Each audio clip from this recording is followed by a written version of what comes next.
I'd like to open the meeting for the Bedford Township Planning Commission. This is a regular meeting dated October 23, 2024 at 7 p.m. If we could stand and do the Pledge of Allegiance.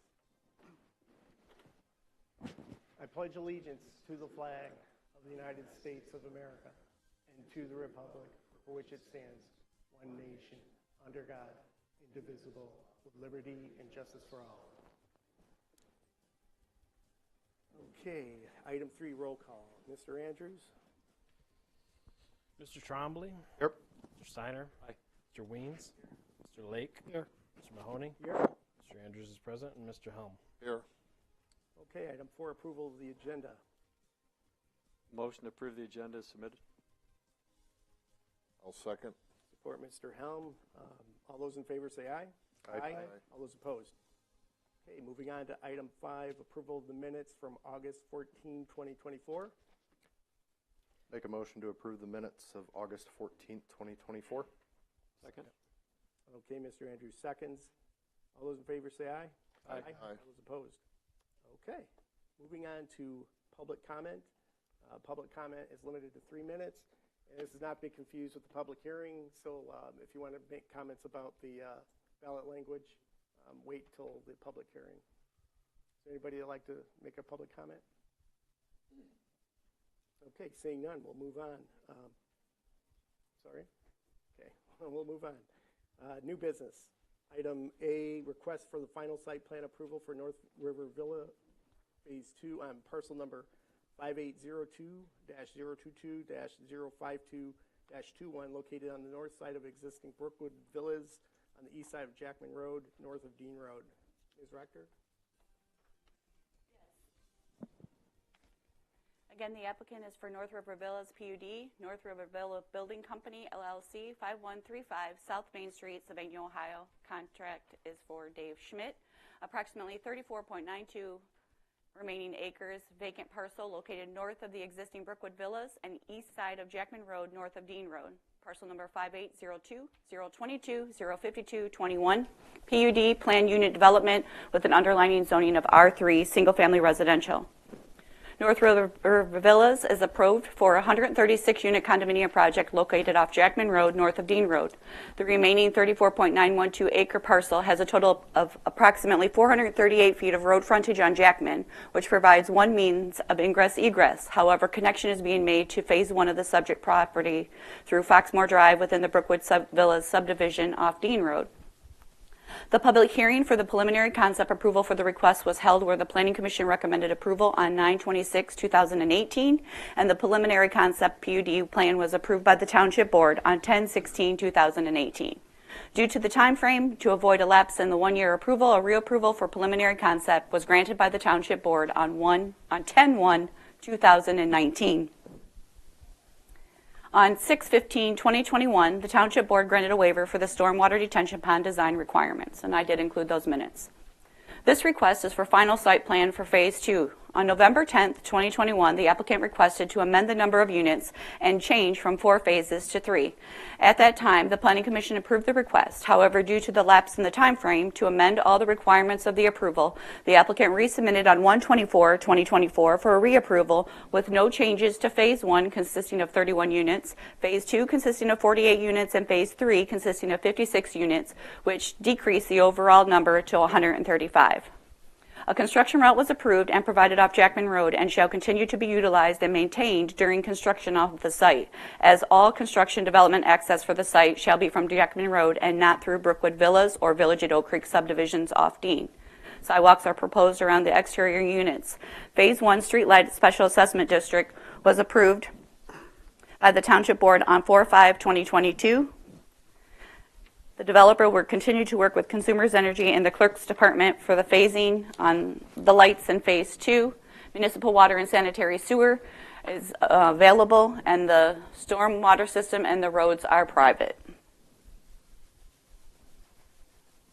Approval letters with conditions and comments have been received from the Monroe County Drain Commission on 10/17/2024, the Manikin-Smith Group on 7/17/2024, the Bedford Township Fire Department on 7/1/2024, and the Monroe County Road Commission on 10/10/24. The applicant shall continue to work with the Monroe County Drain Commission on soil erosion and sedimentation control approval. The following conditions shall be included in any motion for approval. Final site plan approval for Phase 2 of North River Village shall be contingent upon addressing all issues and concerns prior to any development as stated in the Monroe County Drain Commission, Manikin-Smith, Monroe County Road Commission, and the Bedford Township Fire Department review letters. The applicant shall continue to work with the Monroe County Drain Commission on soil erosion and sedimentation control approval, and the special assessment district for the street lights within Phase 2 shall be set up through the Clerk's Department, and the amended master deed shall be amended and submitted to the Township Attorney and Manikin-Smith Group for review and approval. The construction route approved with the final PUD approval and provided off Jackman shall continue to be utilized and maintained during construction of the site, as all construction development access for the site shall be from Jackman Road and not through Brookwood Villas or Village at Oak Creek subdivisions off Dean. And the applicant is here. Okay, would the applicant mind stepping up to the microphone? Say your name and address for the record.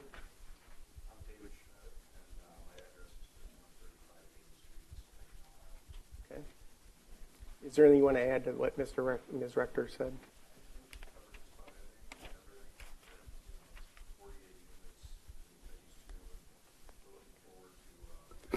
Getting the entryway off Jackman so that we don't have issues as far as going through the existing subdivision. So, yeah, that's about it. Does anybody have any questions? Mr. Steiner.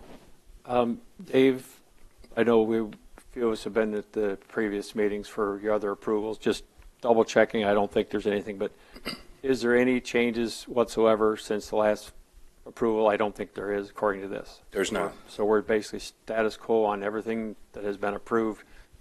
This is just your reapproval for the final. That's correct. Okay. Other than that, I think it's pretty straightforward. And for anybody that was here with us at that time, Brad, you were here.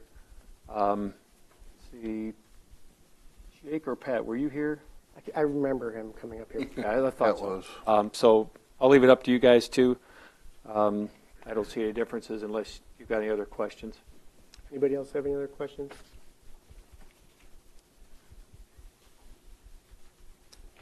Anybody care to make a motion? Go ahead and make the motion to approve the final site plan approval for the North River Villas development on parcel number 5802-022-052-21 with the following conditions as previously stated by Ms. Rector. I will state them once again. Final site plan approval for Phase 2 of Northwood River Village shall be conditioned upon addressing all issues and concerns prior to any development as stated in the Monroe County Drain Commission, Manikin-Smith Group, Monroe County Road Commission, and Bedford Township Fire Department review letters. The applicant shall continue to work with the Monroe County Drain Commission on soil erosion and sedimentation control approvals. The special assessment district for street lighting within Phase 2 shall be set up through the Clerk's Department, and amended master deed shall be amended and submitted to the Township Attorney and Manikin-Smith Group for review and approval. The construction route approved with final PUD approval and provided off Jackman Road shall continue to be utilized and maintained during construction of the site, as all construction development access for the site shall be from Jackman Road and not through Brookwood Villas or Village at Oak Creek subdivision off of Dean Road. Support. Mr. Tremblay supports? Yes. Okay. Mr. Andrews, would you care to take the roll? Mr. Steiner? Aye. Mr. Trombley? Aye. Mr. Weens? Aye. Mr. Lake? Yes. Mr. Andrews is aye. Mr. Helm? Aye. Mr. Mahoney? Aye. Motion passes unanimously. Thanks a lot, Mr. Chairman. Thank you. Thanks, Dave. Okay, moving on to item B. We're going to open the public hearing regarding the request to amend Bedford Township Ordinance number 44, known as the Township Bedford Zoning Ordinance, so as to amend Article 11, C1, Local Business District by adding Article 11A, Principal Uses Permitted, subject to special approval to provide for marijuana establishments, Section 400.1102A, marijuana facilities to insert regulation language to allow adult use marijuana facilities as a special land use with standards for specific land use and to create a marijuana facilities overlay MFO district. I guess at the outset, I'll say our objective tonight is to review preliminary ordinance language. In the case that the marijuana dispensary ballot issue passes in November, this meeting is not about discussing the pros and cons of allowing marijuana dispensaries, rather it's about construct and wording of the ordinance itself. Should a majority of Bedford citizens approve the measure, we want to work expeditiously to get our language finalized and then to make a recommendation to the Township Board. Our goal is to come to an agreement on an ordinance at the November 13, 2024 Planning Commission should the ballot pass. So we're taking time this evening to gain input from the public and begin this discussion among the Planning Commission members. And before we entertain a motion to open the public hearing, Mr. Goldsmith, can you explain how you came up with the first draft for the ordinance? Sure. I think probably appropriate to start out by just discussing or presenting how we got where we are today. So, and some of the members of the public may know this, some may not, so I'll just go over it fairly briefly. So, the Michigan Regulation and Taxation of Marijuana Act was a statewide citizen initiative in 2018. And so the registered electors in the state of Michigan voted in favor of that act. And that act allows for several different types of marijuana establishments to be located within townships, cities, villages in the state of Michigan. So Section 6 of what we call MRTMA, the Michigan Regulation and Taxation of Marijuana Act, states in pertinent part that a municipality may completely prohibit or limit the number of marijuana establishments within its boundaries. And Bedford Township did take action in 2018 through ordinance number 101 and adopted what's been generally referred to as the Bedford Township Prohibition of Marijuana Establishments Ordinance, adopted by the Bedford Township Board on November 20, 2018. So, as allowed by MRTMA, the township elected not to allow any type of marijuana establishments within its boundaries. And that has remained consistent up until this point in time. Section 6 of MRTMA also provides that individuals may petition to initiate an ordinance to provide for the number of marijuana establishments allowed within a municipality. And that is what happened here. The citizen initiative, citizens circulated, or I should say petitions were circulated within Bedford Township, and a sufficient number of petition signatures were collected throughout that process. Those ultimately, as required by law, our clerk had to certify those signatures to determine whether, in fact, they were registered electors, registered voters living within Bedford Township. That was done. There was a sufficient number of petition signatures.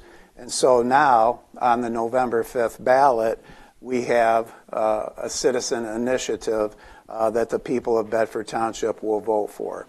And so that ballot language was approved and submitted to the Monroe County Clerk, and it's on the ballot for the November 5th election. Some people here in the audience may have already voted because early voting is now available in the state of Michigan. But I'll read to you what the citizen initiative, the ballot proposal, states. Now, some people may think that the township is proposing on its own to allow retail sales of marijuana within the boundaries of Bedford Township. That's not the case.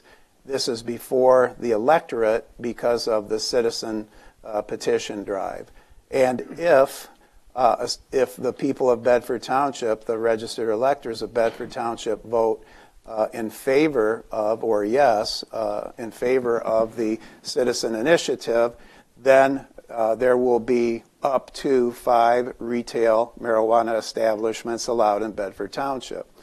So the township has to plan for that. The citizen initiative can only state what type of establishment and how many. And they've done that through the petition. It's 5 retail sales, adult retail sales establishments. The citizen initiative cannot tell the township what's going to be in their zoning ordinance or what's going to be in their general code or police powers ordinance. The township has the authority to provide zoning ordinance language requirements and general code ordinance requirements and language. And we are in the process of doing that, and that's why we're here tonight. Now, neither of those ordinances will be adopted by the township board if the election, if the ballot proposal doesn't pass, I should say. If the ballot proposal is defeated, then neither of these ordinances will be adopted. But we have to be ready with a plan in the event that the people of Bedford Township vote in favor of allowing retail marijuana establishments within the boundaries of Bedford Township. That's why we're here. Just for a final backdrop, I'll read the ballot proposal. Bedford Township, Monroe County, Michigan, proposed citizen initiative to provide for the number of marijuana establishments allowed in Bedford Township, Monroe County, Michigan, November 5, 2024.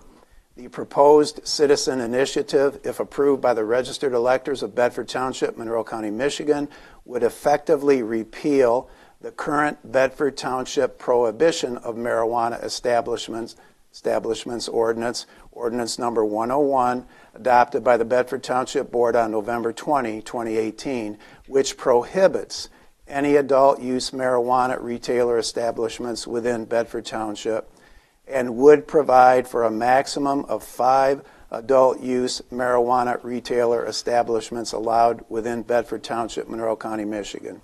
Shall the proposal be adopted? And then you either vote yes or no. If you vote yes, then you are voting in favor of allowing retail marijuana establishments, a maximum of 5 within Bedford Township. If you vote no, you are voting to defeat the ballot proposal, which would result in no marijuana retail establishments being allowed in Bedford Township. So that's the ballot proposal that the voters will see or will have already seen if they voted early.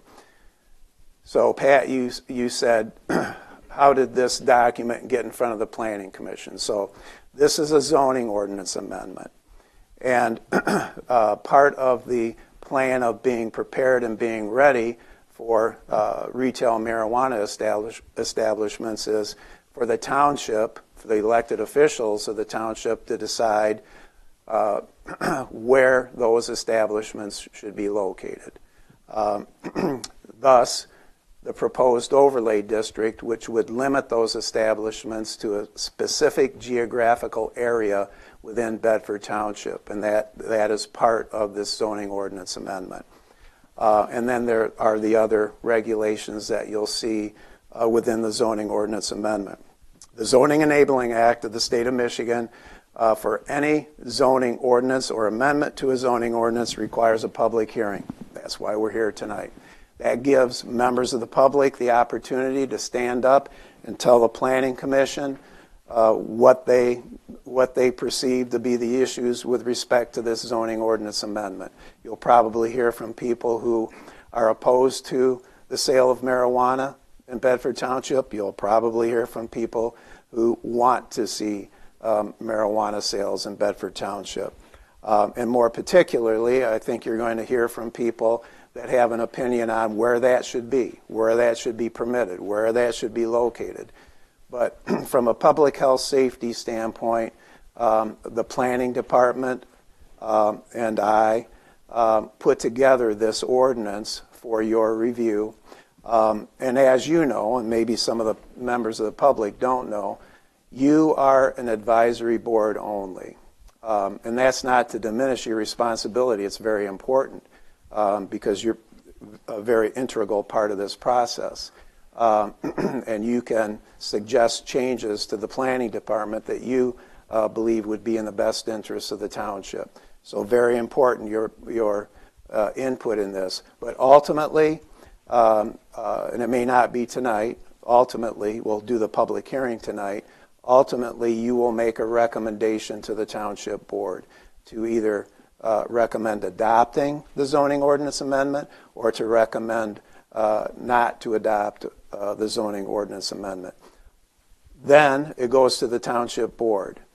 The township board is the legislative body of the township, and the township board will make the determination whether that zoning ordinance amendment is adopted or not adopted. The other component to this is the general code or police powers ordinance. The Planning Commission, the Zoning Enabling Act does not require a public hearing on a general code ordinance. That will go directly to the township board, the legislative body of the township. The township board will review that and either adopt it or adopt it with amendments, so forth. But the police power ordinance will address many issues that are not addressed in the zoning ordinance amendment. The zoning ordinance amendment refers to the police power ordinance and certain provisions. So that will not be discussed tonight. That will deal with certain issues relative to the application process. And a lot of this is dictated and mandated by MERTMA, the state law, the statewide citizen initiative that was adopted by the voters of the state of Michigan in 2018. So, so that's how we got here tonight.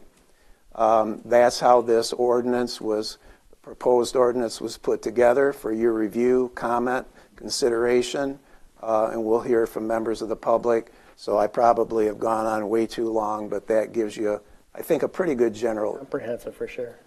Thank you. You're welcome. Ms. Rector, is there anything you want to add? Nope, just make sure we open the public hearing. Yes. Is there a motion to open the public hearing? A motion to open a public hearing? Mr. Lake makes the motion. Anybody? All right. Mr. Ween seconds. All those in favor say aye. Aye. Aye. All those opposed? Okay. With that, we'll move on. You are limited to 5 minutes. You come up and state your name and address for the record. And who wants to start?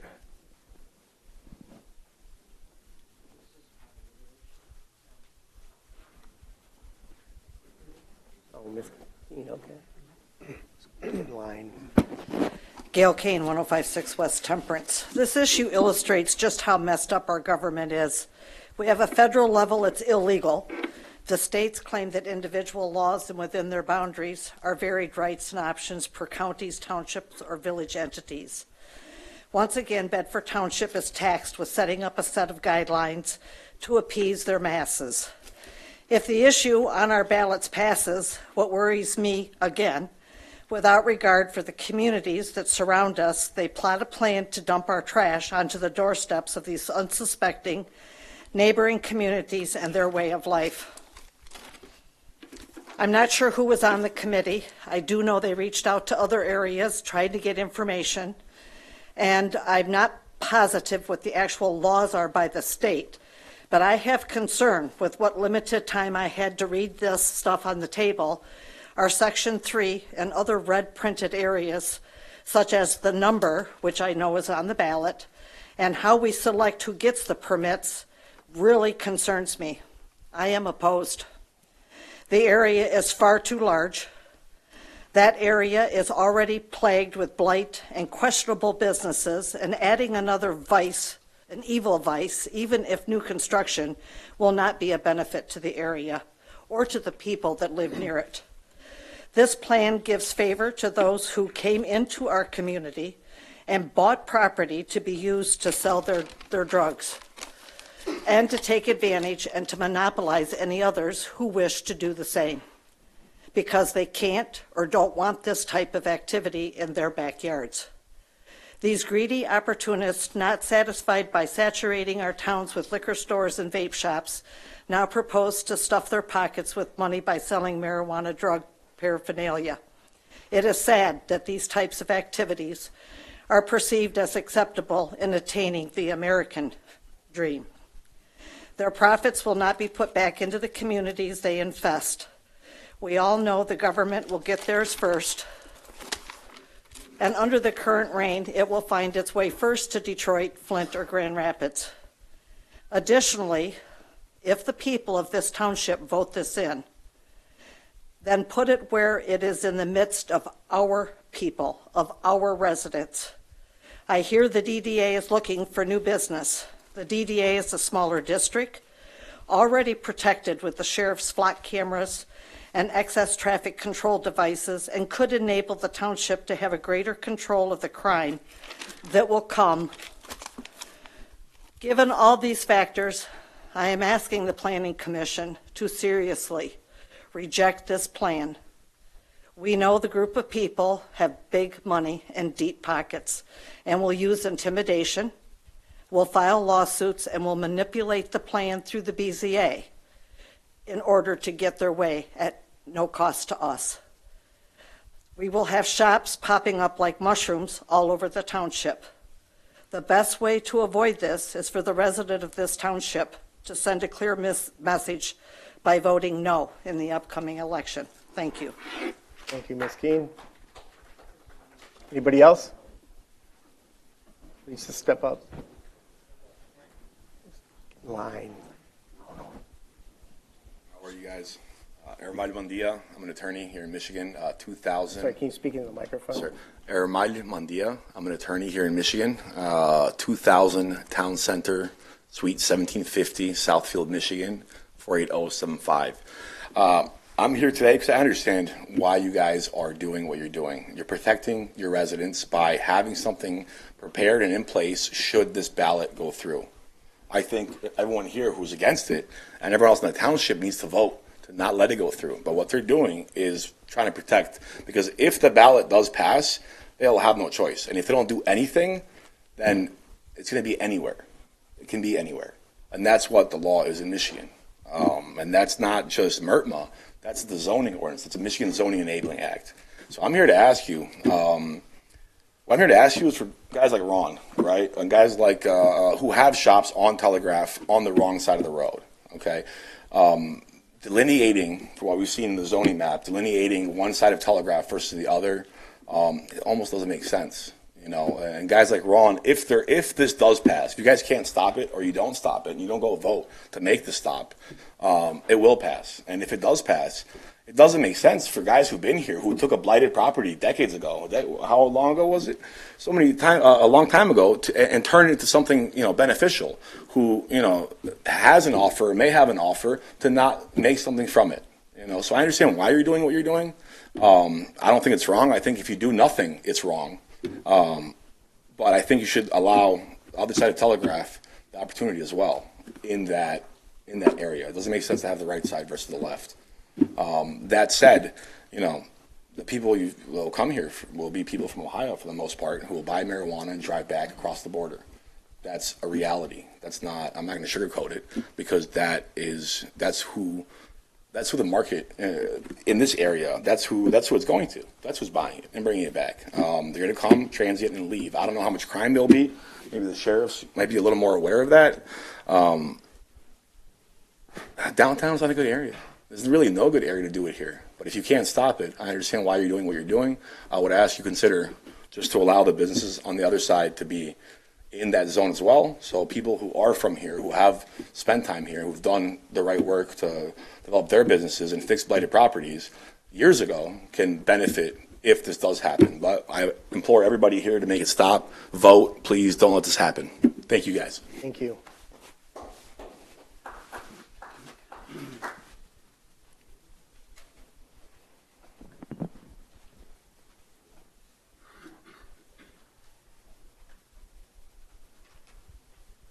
Good evening. My name is Rosemary Wall. My address is 2155 Stirrup Drive. As this planning department is in the process of developing ordinances to prepare for the possibility of the passage of the November 5th proposal of retail marijuana stores to operate in Bedford Township, I would ask you to consider meeting with Monroe County Sheriff Troy Goodenough to review the data that he's already collected concerning the effects of having retail pot shops in Monroe County, and to hear his best recommendations for ordinance, regulations, and guidelines that would work best for our community. This planning department is an important line of protection for our community when potential business owners want to open businesses that are proven to increase crime in the surrounding community, which then also increases the township's expenses and the money that it'll cost to service those businesses. I would urge this body to connect with other townships who have already successfully regulated these types of retail establishments in their communities. I would ask this board to consider limiting the potency level of products allowed to be sold, since potency levels are widely variable. According to a bipartisan partnership that works with local, state, and federal legislators, it's called Smart Approaches to Marijuana. They report that high potency and high frequency marijuana use are associated with the most severe impacts on mental health. For example, a 2020 study found that 90% of marijuana products sold as medicinal or medical marijuana featured THC levels in excess of 15%, which is 2 to 3 times higher than the amount that's shown to provide neuropathic pain relief. Additionally, frequent use of high-potency marijuana products are 5 times more likely. Those that frequently use high-potency products are 5 times more likely to develop a severe mental illness. In addition to addiction problems, it was noted psychosis, depression, anxiety, and suicide was also associated with this. As potency increases, negative harms increase. That's just common sense. A potency cap is a rational and common sense approach to reduce the harms and potentially save lives. So as you consider ordinances and regulations, I would strongly urge you to consider a potency cap on the products that are allowed to be sold in our township. Thank you. Thank you, Ms. Well.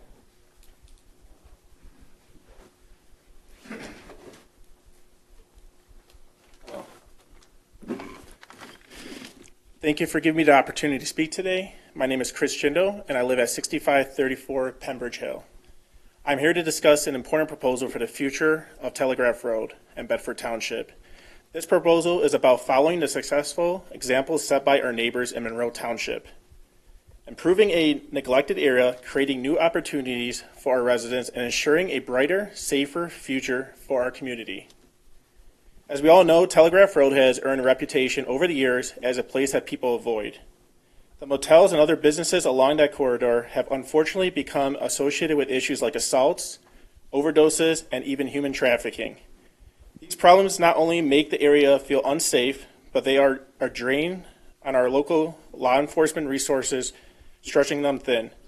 But we have a chance to change this. Monroe Township has shown us what is possible when a community embraces well-regulated dispensaries through cannabis tax revenue. Monroe has been able to generate nearly $1 million a year, providing a steady stream of funds to improve the community, invest in public safety, hiring 2 new deputies to keep their neighborhoods safe, upgrade public spaces, adding tennis and pickleball courts, and making parks more welcoming for families. And they've even set aside $500,000 for future improvements, ensuring that their community continues to grow and thrive. Some might point out that the police were called 398 times to dispensaries in Monroe, but let's put that in perspective. With 18 dispensaries, that's average about 1 call per day across all of them combined. Thanks to the 2 new deputies they hired, the rest of their time is spent patrolling the community and keeping it safer, rather than being a burden. This arrangement has allowed Monroe to maintain safety while benefiting from positive economic impact of dispensaries. This is the kind of progress we can achieve here in Bedford. While Monroe reaps these benefits, Bedford Township currently gets nothing. From the cannabis industry that is already present in our area, by allowing dispensaries on Telegraph Road, we could generate $590,000 a year to reinvest in our parks, our schools, our roads, and other essential services. Our plan offers a path to progress that will benefit all of Bedford Township. By approving the dispensaries, we're not just introducing a new business, we're creating an opportunity for significant economic growth. This project is expected to create hundreds of jobs, providing stable economic opportunities right here in our community. I understand that some people may have concerns about adding dispensaries to our community, but let's look at the facts from Monroe experience. Dispensaries there have been well regulated and contribute positively to the community. By following Monroe's example and replacing high crime properties with reputable, regulated businesses, we can help to lower the crime rates on Telegraph Road and attract more businesses that share our values. This proposal is about embracing an opportunity for Bedford Township to thrive just like Monroe. It's about using the success of our neighbors as a blueprint for our own growth. Let's vote yes to bring these benefits home, ensuring that Telegraph Road becomes a place where families feel welcome, business can prosper, and our community can be proud of. Thank you. Thank you.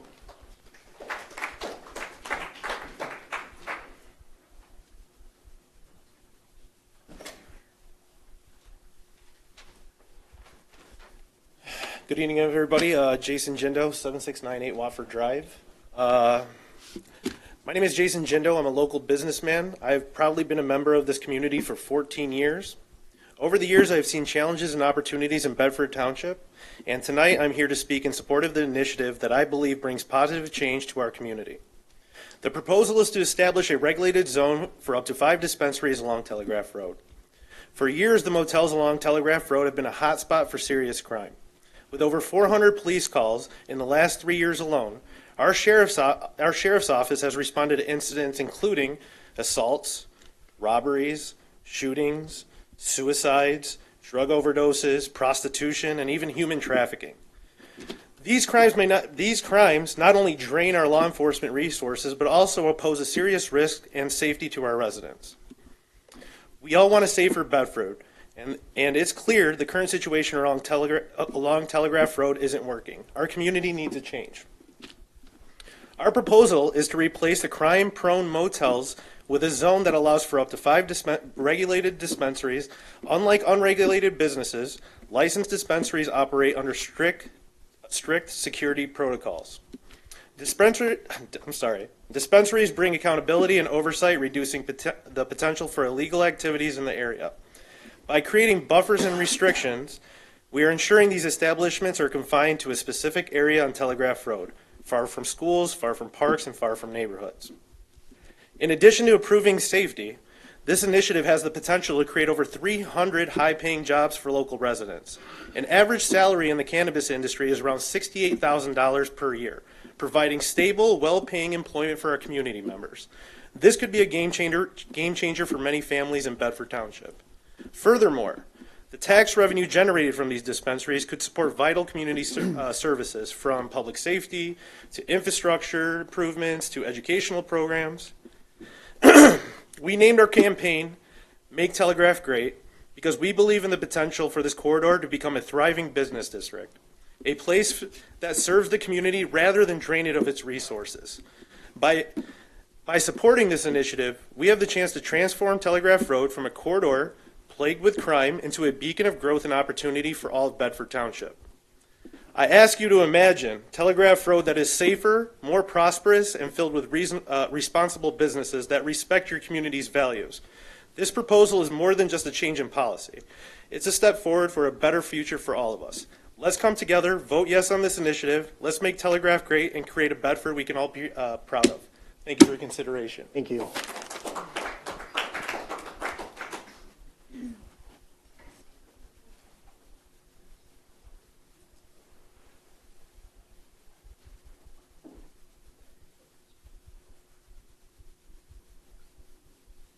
My name's Mary Jo Hamill. I live at 2174 Stirrup Drive in Temperance.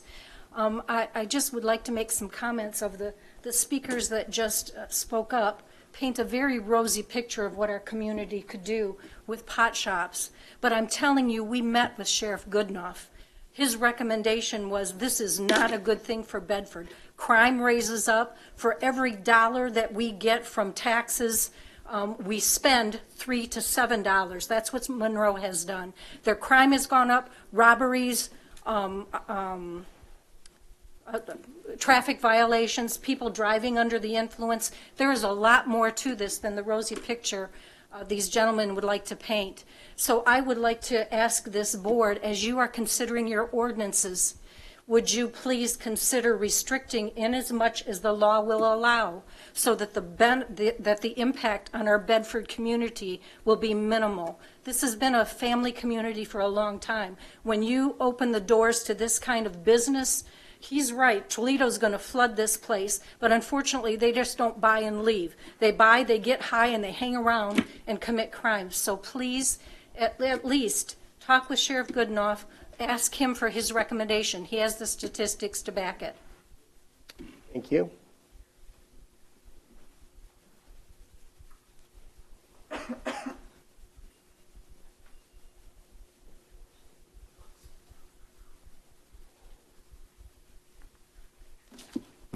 Good evening. My name is John McLeod. Address is 313 Park Avenue. It feels weird to lean like this. Can you hear me okay? Yes. First of all, I'd like to give Mr. Goldsmith a hat tip. That was a great description of where we're at right now, how we got here, what the go-forward plan is. So I thought that was great. My way to cannabis is a little bit unique. I came to cannabis by way of an injury that I sustained in law enforcement. I was a police officer in Detroit. I tore my knee. They put me on Oxycontin. It made me a monster. I found cannabis to save my life. So that's the Cliff Notes version of it. So let's talk about a couple misnomers that we're hearing here. The crime statistics, I know the sheriff in Monroe has spoke about crime going up. One of the other speakers spoke. You got to imagine, traffic, he said, I think 38,000 cars in a weekend to those 18 shops, 398 calls throughout the entire year. It's nominal. Okay, it's a very small amount. Secondly, these facilities are tightly regulated. They're more highly regulated than even like a casino is. I run security and compliance for a large cannabis operator in the state. We are an asset more to the community than we are a deterrent. We have cameras that are in place that can provide security not only for our own site, but for other surrounding community sites, as well as if there's anything that the police are trying to track, they can use our cameras to do so. Secondly, these places are 21 and over. No one's coming in these places unless they're an adult, 21 and over. This is a legal, regulated product in the state of Michigan that people should have access to. Jobs, there's more jobs in the cannabis industry in Michigan right now than there are in law enforcement, EMS, and fire combined. So just think of the financial impact that's coming to the community, putting food on people's tables. And not to mention the tax revenue. With 5 shops, the way that the revenue goes and the sharing with the state, Bedford is going to receive over $250,000 every year in just tax revenue from that. Not to mention the improvement of the properties, the improvement of the blighted community or the blighted sites, and all the added benefits of the ancillary businesses, because there will be traffic to the other restaurants or stores, but generally people are not coming. First of all, you can't consume when you're operating a motor vehicle. So most people, I have a border store in New Buffalo. Most people, they come in, they purchase their product, they put it in their trunk, and they leave. It's very simple. This is not like some backroom deal. This is a very upfront, regular, highly regulated, compliant business that could be an addition to the community. So again, hat tip to Mr. Goldsmith. I think you guys are on the right path. You guys are doing what you can do to protect the community, and I would urge voters to vote yes for this. Thank you. Thank you, Mr. McLeod.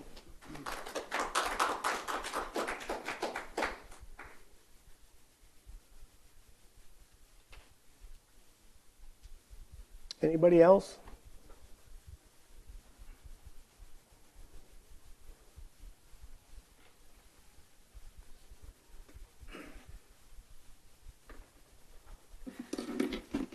Good evening. My name is John Mackwich, 822 Elm Street. I'm in Perrysburg. I'm not here today to tell people how to vote. You know, I don't live in the township. But I want to address some of the concerns that the ladies mentioned here and that the attorney here mentioned. I'm an attorney who represents one of the operators on the west side of the street. If cannabis passes here in the township, we have to decide as a township what's best for the township. We can talk about crime. We can talk about THC levels. We can talk about the good, the bad, the ugly. That's going to be decided on election day. We're here today to decide what is best for the township in the event that this passes. If it passes, the township has to come up with rules that are best for the township, for the people. And what we have now is a proposed ordinance and a proposed map. We've heard comments from the community that says, let's keep it central, let's keep it local, let's not have this throughout our community. I think if we're going to create a map for the community, in talking to numerous operators on the west side of the street who are excluded, I represent one of them, they're frustrated. They say, we're on a main thoroughfare and we're being excluded from having a business. I think the township should go back and look at its map and say, how do we take it from the state line to Smith and Lavoie? Condense the locations of where these operations are going to be located into one central area of the community. As some of the other operators said, there's cameras, there's security. We'll be able to regulate and police everything that's going on. But I don't think it's fair to the local existing business owner. There's 3 or 4 of them here today on the west side of the street who are going to be excluded from operating. We talked about, out-of-state people coming from out of state or Detroit or these other communities. Right now, our proposed zoning map says the local members of the community who have property aren't going to be able to participate in it. As a father, I also teach law school at UT for cannabis, so I understand the effects that marijuana has, and I respect and understand those concerns. But that's for the local residents to decide on November at Election Day. If it does pass, the board has the obligation to say what's best for our community. And I think what's best for the community is to put this in one local centralized area, but not have it so it's arbitrary and capricious to say only one side of the street. I'm not going to say, I'm not threatening litigation, I'm not saying anything along those lines, but if you look at every community that has opted in and put together a zoning map where in essence you're picking winners and losers by saying, okay, it can go on the north side, but not south side, west side, but not the east side, those get tied up in litigation for years. It's going to cost the township money. So I think what's fair is to say we're already saying one side of Telegraph is good.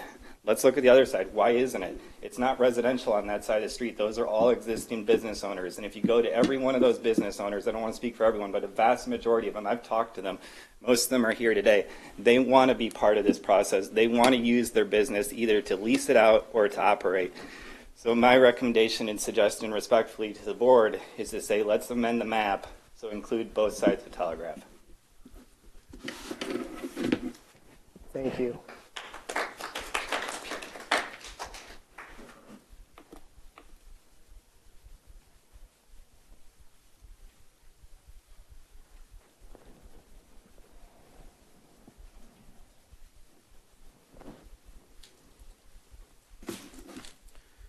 Good evening, members of the Planning Commission.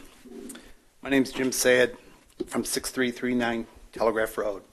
I'm one of those property owners on the west side of the road that is being excluded from this process.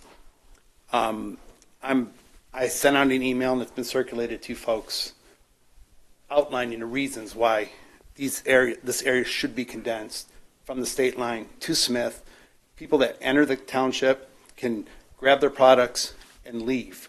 I mean, there isn't a place to congregate. The roadways are better suited to handle heavier traffic flows. In my email that I had circulated to folks, I outlined the current traffic count, what we can expect when these facilities, these retail establishments come into play, and a lot of the areas that are outlined in the current proposal, even though I know it's not voted on yet, just don't make sense. Telegraph Road, north of Smith, goes up to 55 miles an hour. There are no turning lanes. They're single lane roads, extremely dangerous. You have the west side of that map, goes right through a cornfield. There's no road accessibility. So just to say we outline this area to include in this zone just doesn't make sense. I believe, and I don't want to get into specifics and I don't want to belabor the point, but I brought copies of what I had sent to everybody and you're welcome to them. It's basically, I believe that you should condense it and it'll make it easier, and I got some points here I'd like to make on this. Visitors will only make less than a half-mile incursion into the township and then leave. This reduces the volume of additional vehicles on our roadways and reduces safety concerns. Clustering businesses on Telegraph will make it much easier for law enforcement to police, and in fact, will make the area much safer because these facilities are only open till 9 p.m. It's not a 24/7 like the hotels across the street. Each facility is highly secured, state-of-the-art surveillance, and that's all required by law. Several troublesome and blighted properties will be gone by condensing it. You know, unfortunately, Telegraph's been known as Sin Alley due to the hotels and some of the other things that happen there. So part of this, in the millions of dollars that will be invested in upgrading this short little corridor, will be a tremendous benefit to the township. The township will benefit from not only increased tax revenues from the state, but property values. We see a dramatic spike in the corridor due to millions of dollars being invested in each facility. Each facility will employ 50 to 60 people. That's payroll taxes. That's people that are going, getting something to eat and visiting other services and businesses in the township. Times 5, I mean, you're talking 300-400 people that are benefiting the community. I'm just going to leave it at that as a summary, but people are welcome to grab these if they'd like to see the details. And a lot of the other roads, you know, when you look at the whole area, Lavoie's a single lane industrial roadway, 45-mile-an-hour speed limit, no turning lanes. It just doesn't make sense for the increased traffic. Thank you.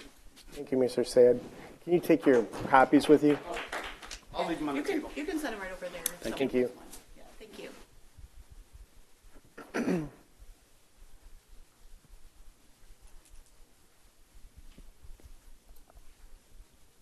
Anybody else?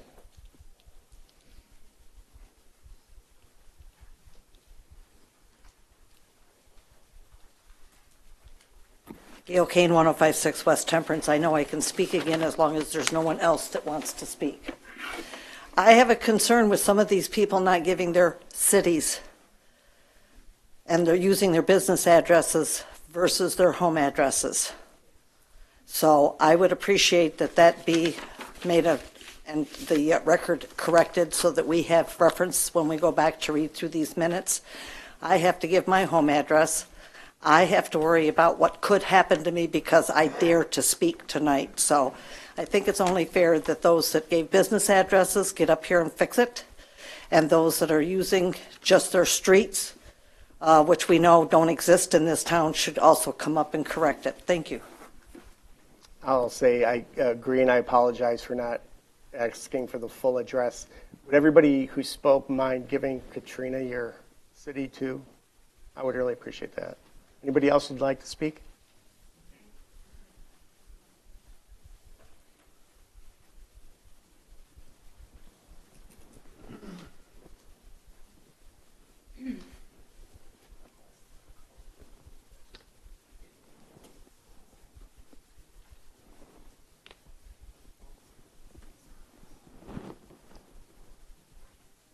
How you guys doing? My name's Marvin Kesey. My address is 3664 Piccadilly Drive. I am from Rochester Hills, Michigan.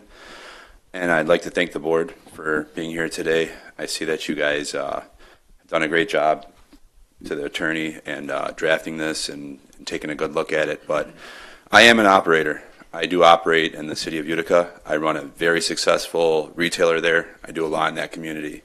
I've done basketball courts for them. I spent about $85,000 doing that. We sponsor a lot of movie nights in the parks, cancer patients that need, donations. I've done a lot of things, adding parking, making green space, removing blight. When the opportunity came in Utica, the city wanted to remove blighted buildings, right? So they said, well, where can we make improvements? That's what we want. We don't want to, take buildings that are still good looking or, could be occupied. We want to remove blighted properties. Where I could say that they did fail a little bit was not paying attention to traffic patterns, right? Do you want properties on both sides? Do you want them only on one side for traffic reasons, okay? And then removing blight is very important. So if there is a business that is causing crime, causing, prostitution, causing suicidal actions to happen at these properties, or they're just high crime establishments, I would think that those would be ideal properties of saying, hey, we've had enough with these. If the opportunity comes and these, these properties come up to, get purchased, put under contract for, I don't even know how you guys are going to do it, if there's going to be a score, how the applications are going to be accepted, what time frame is that going to, what's going to happen. I haven't seen any of that in the packet, but I would really consider looking at if there's both sides of the road that get zoned in, what are the traffic patterns? How far away should they be from each other? Are these the properties that we want eliminated out of the city? Because when it comes to November 5th, the vote goes in, it's yes. And if there isn't something decided already, there might be potential issues with development, with the properties that are going to be put in place, the licenses that are going to be given out, where the locations are at.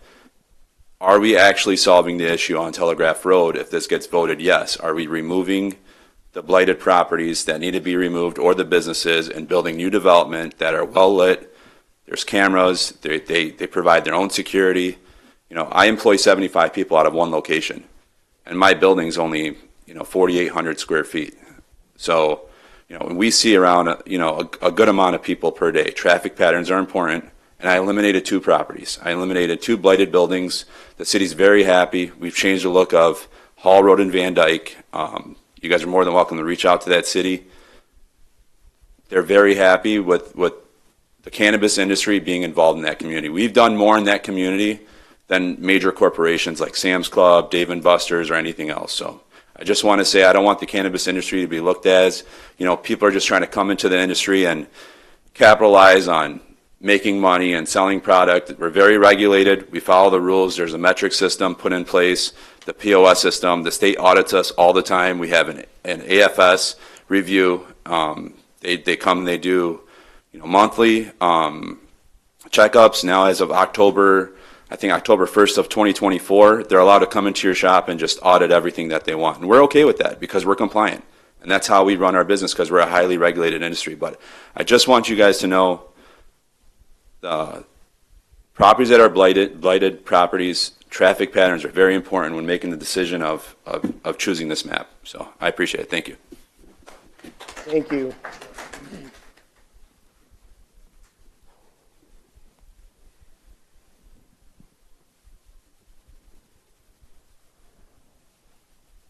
Is there anybody else who'd like to speak?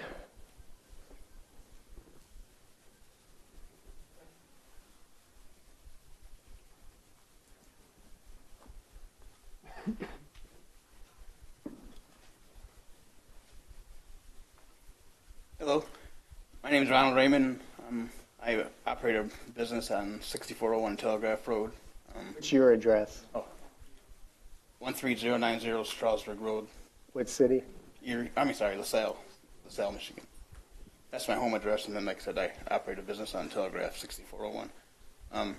I just think that they should keep in consideration both sides of the Telegraph Road as far as the areas for the proposal, and that's about all I got to say. So. Okay, thank you.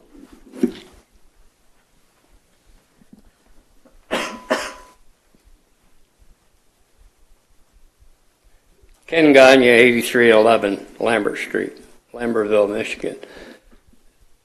I hear all these, we're going to have 50, we're going to have 75, we're going to have 5 stores, we're going to have 400 people getting jobs. I'm just wondering where these people are coming from that's going to get these jobs, because every fast food in Lambertville cannot get help. So where's all these people coming from? They're not coming from Bedford Township, I'm assuming, because there's probably 150 jobs available in Lambertville, and they can't find people. So where are they going to bring these people from? Thank you. Thank you.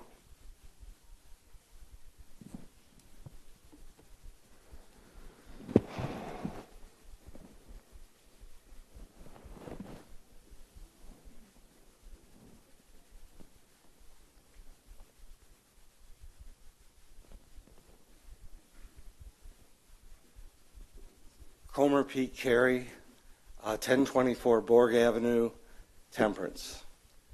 I've sat here tonight knowing I should keep my mouth shut and just sit here. I am not in favor of these coming at all, and my statement is similar to the last time we had a meeting. They always want to tell you about the tax revenue we're going to get. We're not going to get tax revenue. All the tax revenue, it'll be just like the lottery. It'll be just like your property taxes. It all goes to Lansing. Then they determine how you get the money back. It's not money we just get to go, oh, wow, we're going to bring in millions of dollars here in Bedford. That is wonderful. And it goes right on to Lansing, and they determine it. I could go back in history and talk to you about Proposal A, that still the schools, still after 25 years, still the schools have not got the funding they were promised then from the government when they reshuffled how they were going to do homeowner taxes. That money doesn't come back to us. That's the only point I wanted to make. And that, yes, I've already made out my ballot, and it was a no. Thank you. Thank you.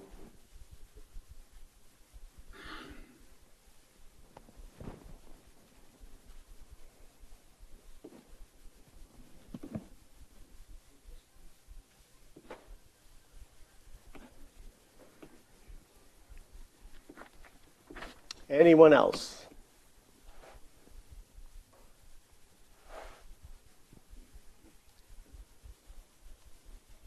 Does anyone care to make a motion to close the public hearing? I'll make a motion, we close the public hearing. Support. Support from Mr. Tremblay. Mr. Andrews, can you take the roll? Mr. Lake? Yes. Mr. Trombley? Aye. Mr. Steiner? Aye. Mr. Weens? Yes. Mr. Andrews is yes. Mr. Helm? Yes. Mr. Mahoney? Aye. Okay. Moving on to item 8, public comment. Comments limited to 3 minutes.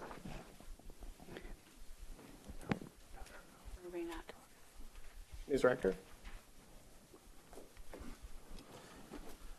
It's up to the planning commission, but I think the plan was to have the public hearing, close the public hearing, which has been done. Certainly, the planning commission can have discussion relative to the ordinance if you choose to, and then you could move to public comment, which is, of course, back up.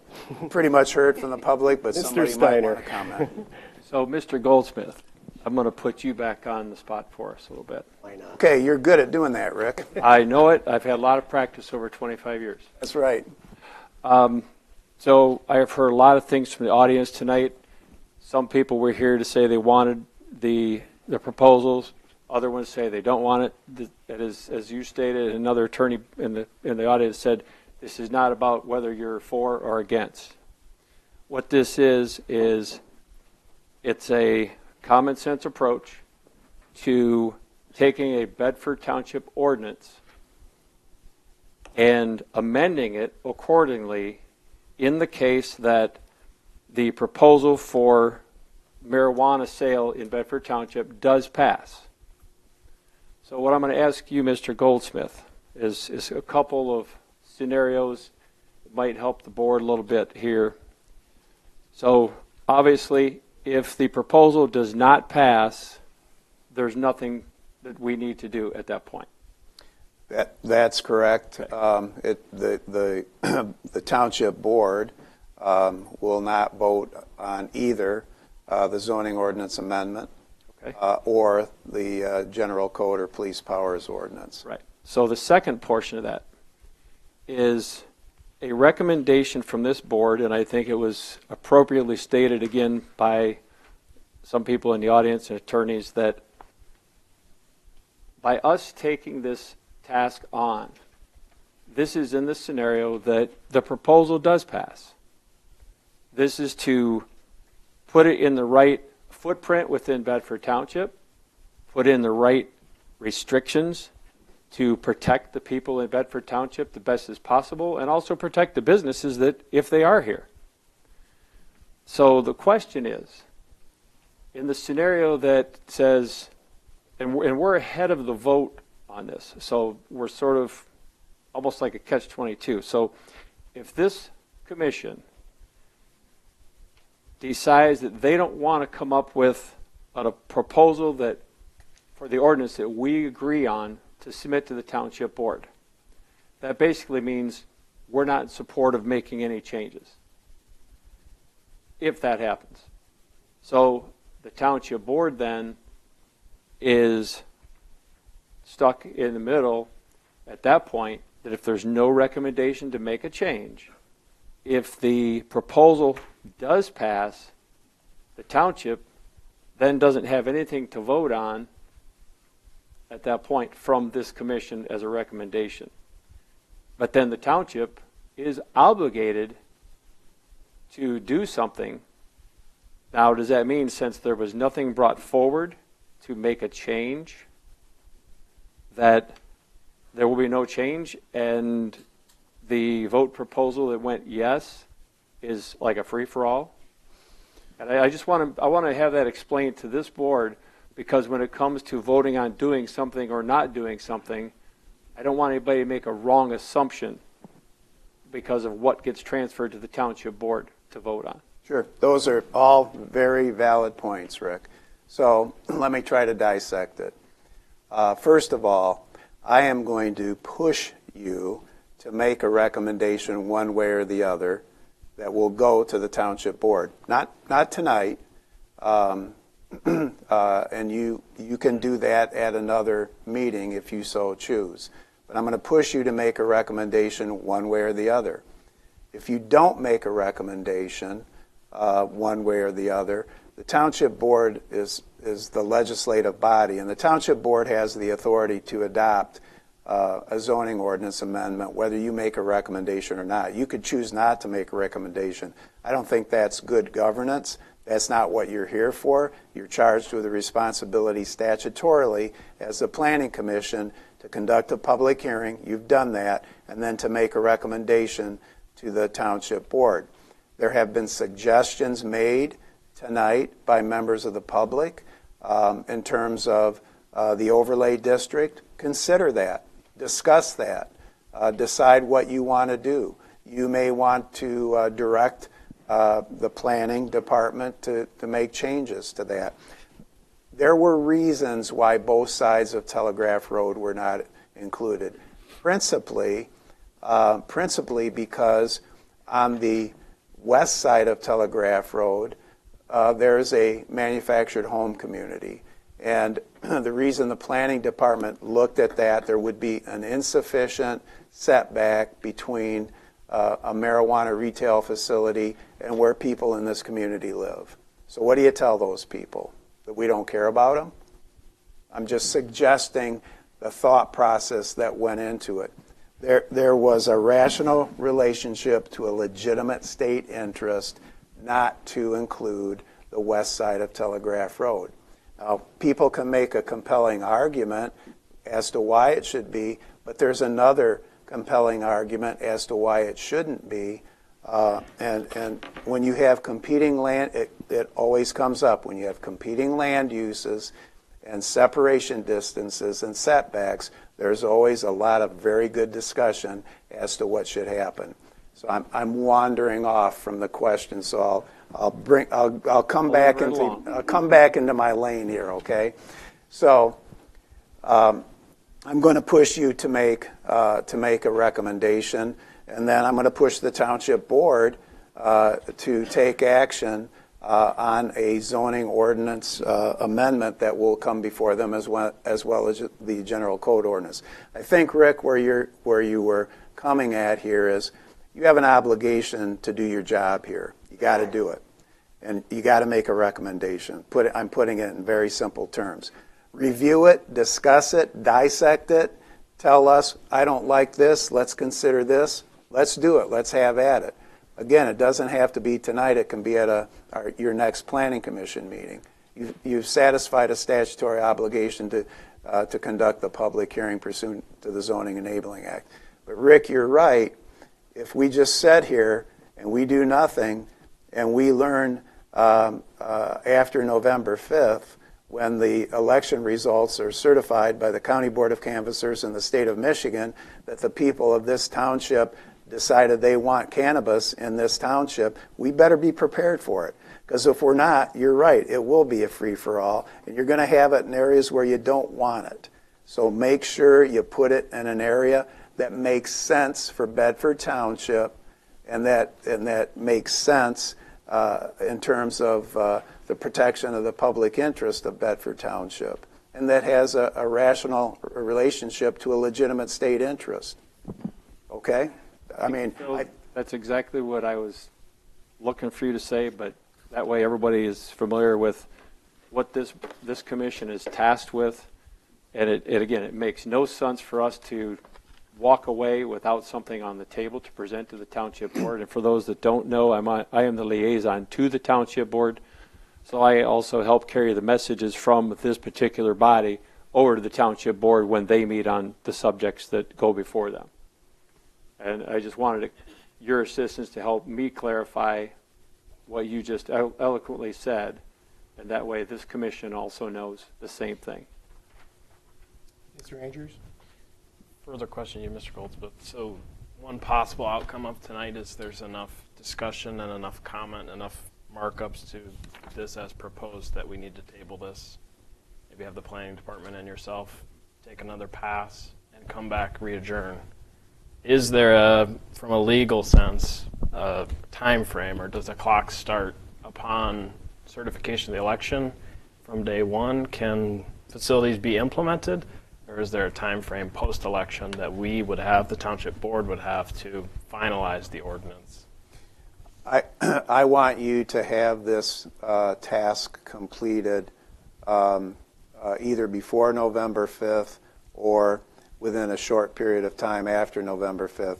This is a presidential election year. We've already been forewarned that it may take a little bit longer for the County Board of Canvassers to certify election results and the state to certify election results.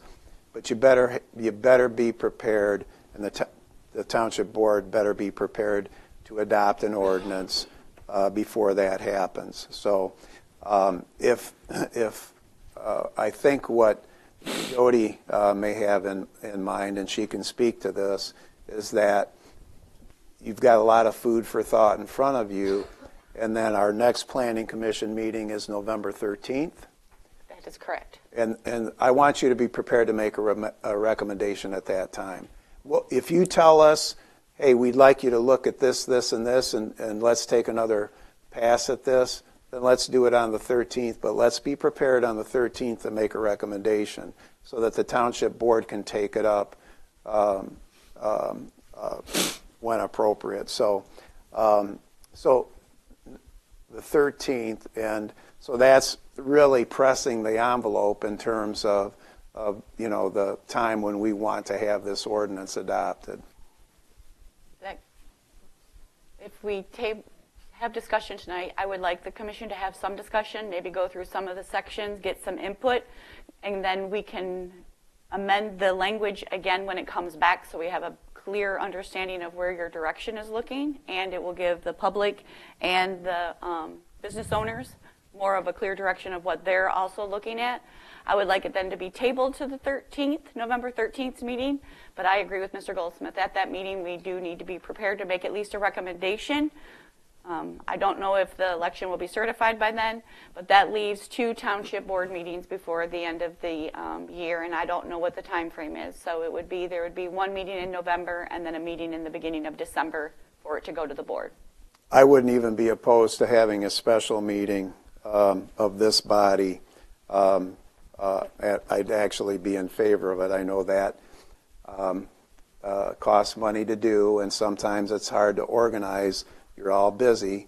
You have your day jobs, but I wouldn't be opposed to this. I'm springing this on Jody. That's okay. Sorry. I'm looking at my calendar. But I would recommend that we accelerate it, and if we could have a special meeting, that we do that. The next meeting on a Wednesday would be November 6th, the day after the election, or if we pushed it only 1 week out, we'd be looking at October 30th, next Wednesday. if you can be I'd want the full commission here. This is important. If you could all be available on the 30th, I would say we probably should do it on the 30th. And I would suggest the 30th to have a special meeting too. I think it gives me time to get it, the notice scheduled, I think. And also then, if we did have to have another meeting, that would still leave us the 6th and 13th if you felt you still needed some more discussion. I have a question. Section 5, item E2. Oh, how about we start at the beginning and go through, and then if anybody has, we'll just scroll down. Before we start getting into this, so I Yes. appreciate us having the conversation and getting in this because I think it's important. But as you know, I'm always a big why person. So a lot of the language in here, I'm trying to understand, did we look at another localities' ordinances on this? Is there something from MRTA or MRTMA that would predicate what we have to do in this ordinance? Just a little bit of context before we start getting into language. Yes, I will say that the majority of the language that you will see in the black ink was legal, working with the legal aspect of it from MRTMA. And we did look at other communities. I believe we looked at Many. I mean, I can list a few off. Luna Pier, Erie started. It is on their ballot as well. We looked at Flint, Ann Arbor, which allows for more of a broad spectrum because I believe they have actually a grow facility in their portion of their ordinance as well. I've received some from other members of our Board of Zoning Appeals and our commission. So everybody is looking to give as much input. And then the information is read is where I went back in. We were trying to determine where we would want. So if we start in the beginning of the ordinance, where we would look at this. I look at it as even if we're looking at it as a special use and a special approval for the use with site plan, I still think it's a retail sales. There's no other way to look at it. You're going in, whether it was a pharmacy or a dispensary, you're still looking at it as retail sales. If that use was to go away, we would look at it as a retail sale use, and you would go in, buy your products, and leave. So we are looking at it as putting into a C1. C1 local business allows for restaurants, grocery stores, pharmacies, those types of uses, and I believe that type of use with special approval because it is an adult use, as it was stated, and I'm sure it's, and you've read it, 21 and older. So I still think it's an adult use, so I still think it should be with special approval. I still think everyone within 300 feet of the perimeter of the property should be notified to notice that the use is being proposed at that location, and then it would be a specific use. And of course, when we look at the specific use, that's going to be adult. It's going to have no other uses other than the adult establishment for dispensary. So scrolling down, of course, then you see then it comes up to this principal use is permitted subject to special approval to provide for a marijuana establishment. Can I stop you there? Absolutely. To address, Jake, to address the other issue that you raised, some of the gentlemen that spoke tonight stated that this is a highly regulated industry or retail sales in this case, and it is. And MRTMA in many areas preempts local regulation. And if the people in this community vote yes, then I'm happy about that part of it because it is highly regulated by MRTMA. And so what we do in a lot of this ordinance, a lot of the language from MRTMA and the general code ordinance is incorporated into our ordinances. So MRTMA plays a big role in the construction of these ordinances, and MRTMA, in the areas where preemption applies, they preempt the area of regulation.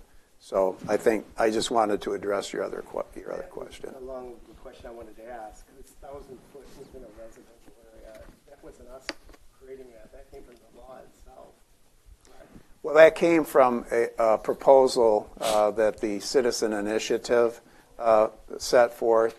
But when we looked at this and tried to put it in an area that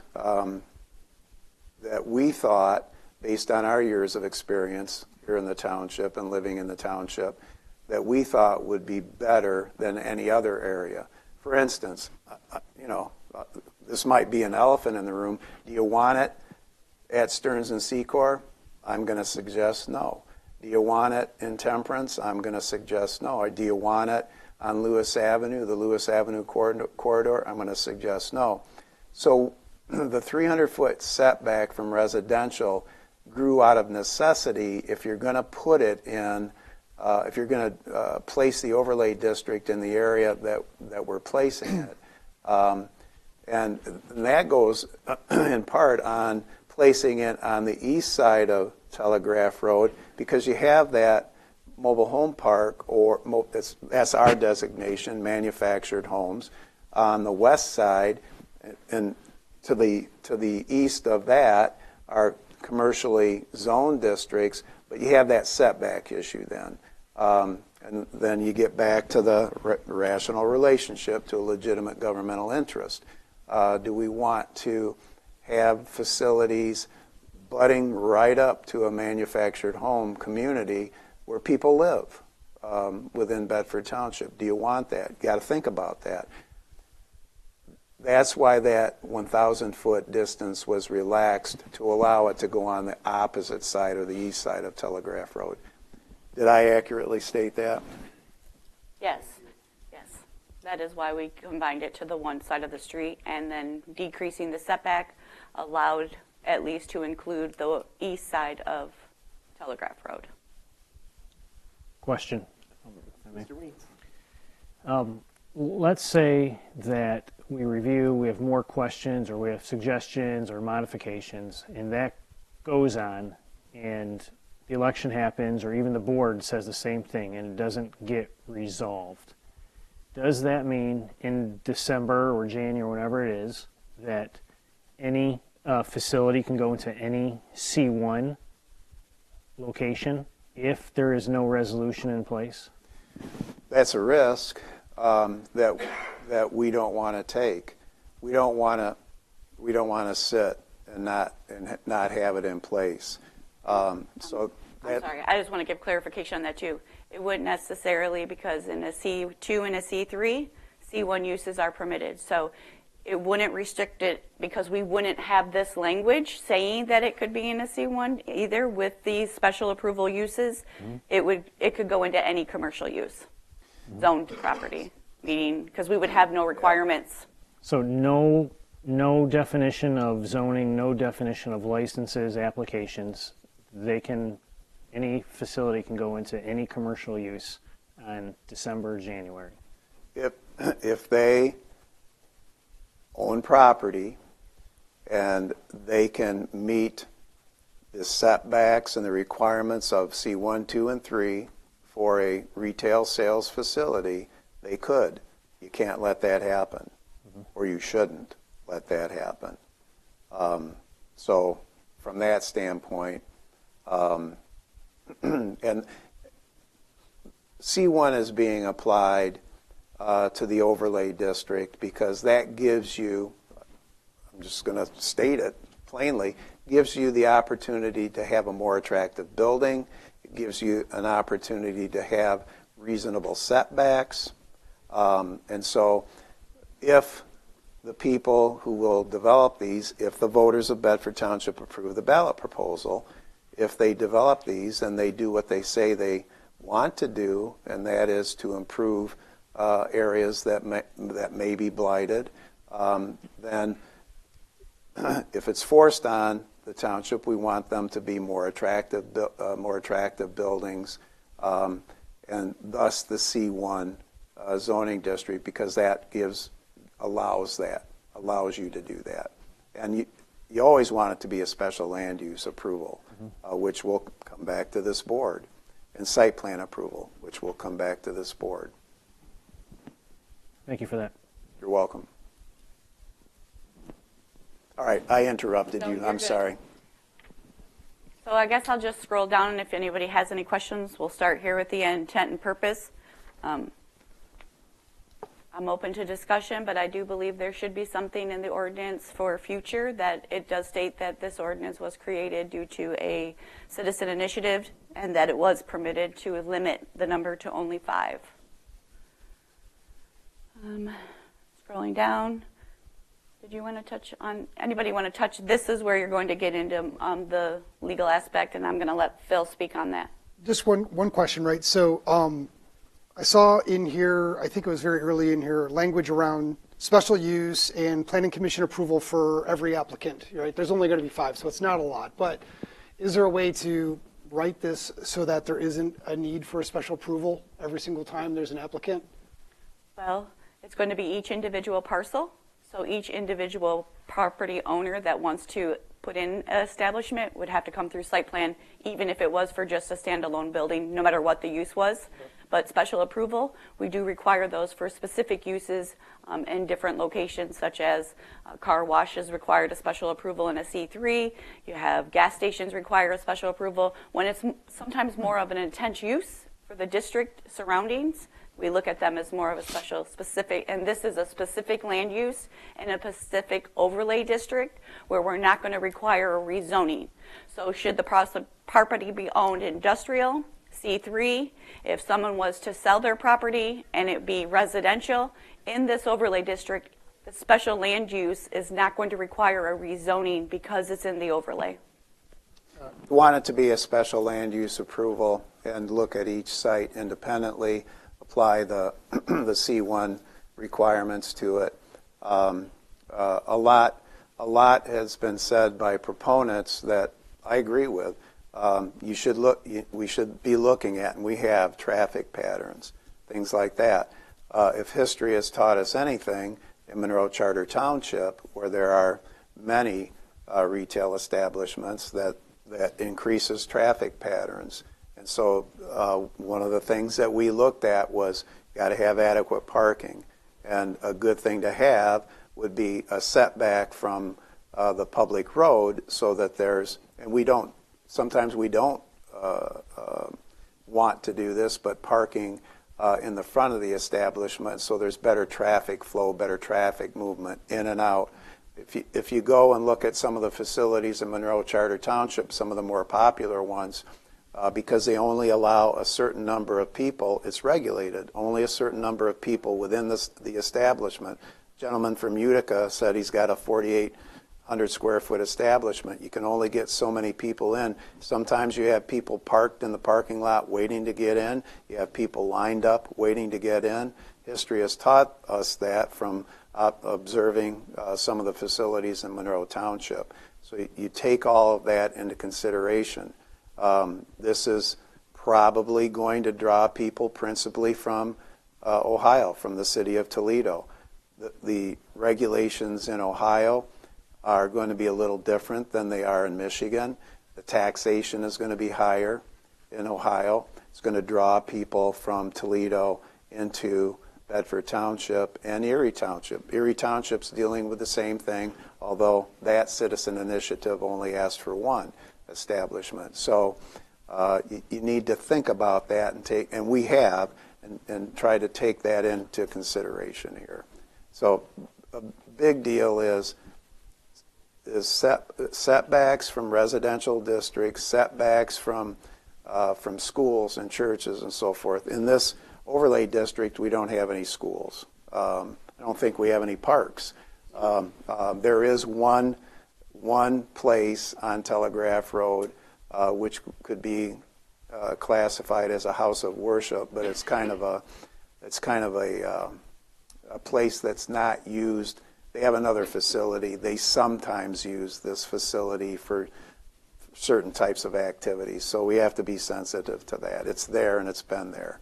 So I don't want to belabor the point, but just to kind of give you some highlights of how we looked at it, how we thought about it, and why these things are in there. So you're going to see references to MRTMA. You're going to see references to the Tracking Act. All that needs to be in there because, again, MRTMA preempts a lot of this. Again, it is a highly regulated business. I guess that's all I have, so you can continue to scroll. Thank you. And then, of course, the red and the permitted uses are going to refer back to the development and design standards, and that's going to give you the road access, Keep in mind, this is MDOT. It is not regulated by Monroe County Road Commission. On Telegraph Road, Lavoie Road is regulated. And then I have the schedule of regulations in a C1 business district, and then, of course, site plan review and site plan approval. Uses that were not permitted, those were some specifics that were actually listed in other communities that we did feel were necessary to include. Did you want to touch base, or anybody have any questions on those? On the uses not permitted, the MRTMA allows a number of uses, one of which is retail sales. And that's the only thing that the Citizen Initiative is requesting, 5 retail sales establishments. The other uses, so we've prohibited all those other uses. We don't want to open the door to anything in addition to what the Citizen Initiative, what the ballot proposal is requesting. So that's why those uses are not permitted. Permitted locations are going to refer to the map, and then use. First section, which is not permitted. What about food trucks? Those would not be, food trucks would not be permitted on the property because it's only going to be the use of the establishment. And then, of course, no retail marijuana facility shall have direct access or to be located on any of the following: any residentially zoned street or neighborhood street. And the area that is in the map, there are none of those that are in that district of a residentially zoned street or in a neighborhood. All adult marijuana facilities must comply. We will add in C the number for the adult use, which I will refer back to, I believe, the general code and the section of the special approval. And if you have any comments in any of these or have questions, please ask as I scroll down to keep it moving. I will let you know majority of, I think, the public that spoke on the business owners all have a copy of this as well. I think majority of them have contacted me, and I have provided them. So, Bedford Township may suspend or revoke a special use permit based on the finding of the provisions of the special use standards in this section, all other applicable provisions of the zoning ordinance, and then, of course, it would refer to the adult use, and that would be the township board. I have a question on that one, Jody.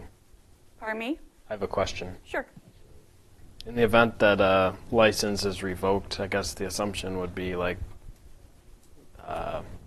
can't be restored to the same business owner, that the property would somehow go for sale or something, I guess. Do the special use requirements for that C1, even though it might be zoned as C3, would those carry through with a sale or transfer? How would that work? So if that, and the general code ordinance addresses that. Oh. So if that happens, another licensee licensed by the state of Michigan could come in, make application, and go through the process that's required under Bedford Township's general code ordinance, and could take over that if they meet all the requirements. So it would have to be of the same, it would have to be a licensee. It wouldn't, say, for example, someone else with interest in moving into the facility for C1 use unrelated to marijuana. Could they still do that under special approval? How would that work? They want to retail, I don't know, bicycles, whatever, right? Could they do that? The special approval wouldn't apply to that. The marijuana retail establishment would have to completely go away. We would not allow 2 uses in the one structure. But if it was commercially zoned in the overlay, yes. But keep in mind there are some parcels that are residentially zoned and industrially zoned, and if they are not for the specific use of a marijuana establishment, they have to meet the underlying zoning of their district. So a residential home couldn't put in a bike sale location, but one of the commercial buildings, if that establishment of the marijuana use went away and the license was revoked, another use, a restaurant, a bicycle shop, a pharmacy, those types of uses that would be permitted, yes, could go in there meeting the requirements, or a use that was under a C1 with special approval. That's where I was going, because if we're not requiring it to be rezoned to C1, then it could open a can of worms, but you're saying that that's not going to be the case. Well, that property would be worth so much, nobody's going to open a bike shop. Yeah, that's the intent of the overlay. We wouldn't require a rezoning. It's a specific area and permitted in that district of the marijuana facility overlays. See, by doing an overlay, we don't have to rezone the underlying zoning, and I see exactly where you're going with that. So, if a subsequent use met the underlying zoning, could meet the requirements, then it could go in. Unlikely, but I guess stranger things have happened. Then you have to make room for a 5th dispensary, more new room for it. Oh, we wouldn't have to. We wouldn't have to because we're providing enough area that meets setbacks for at least 5.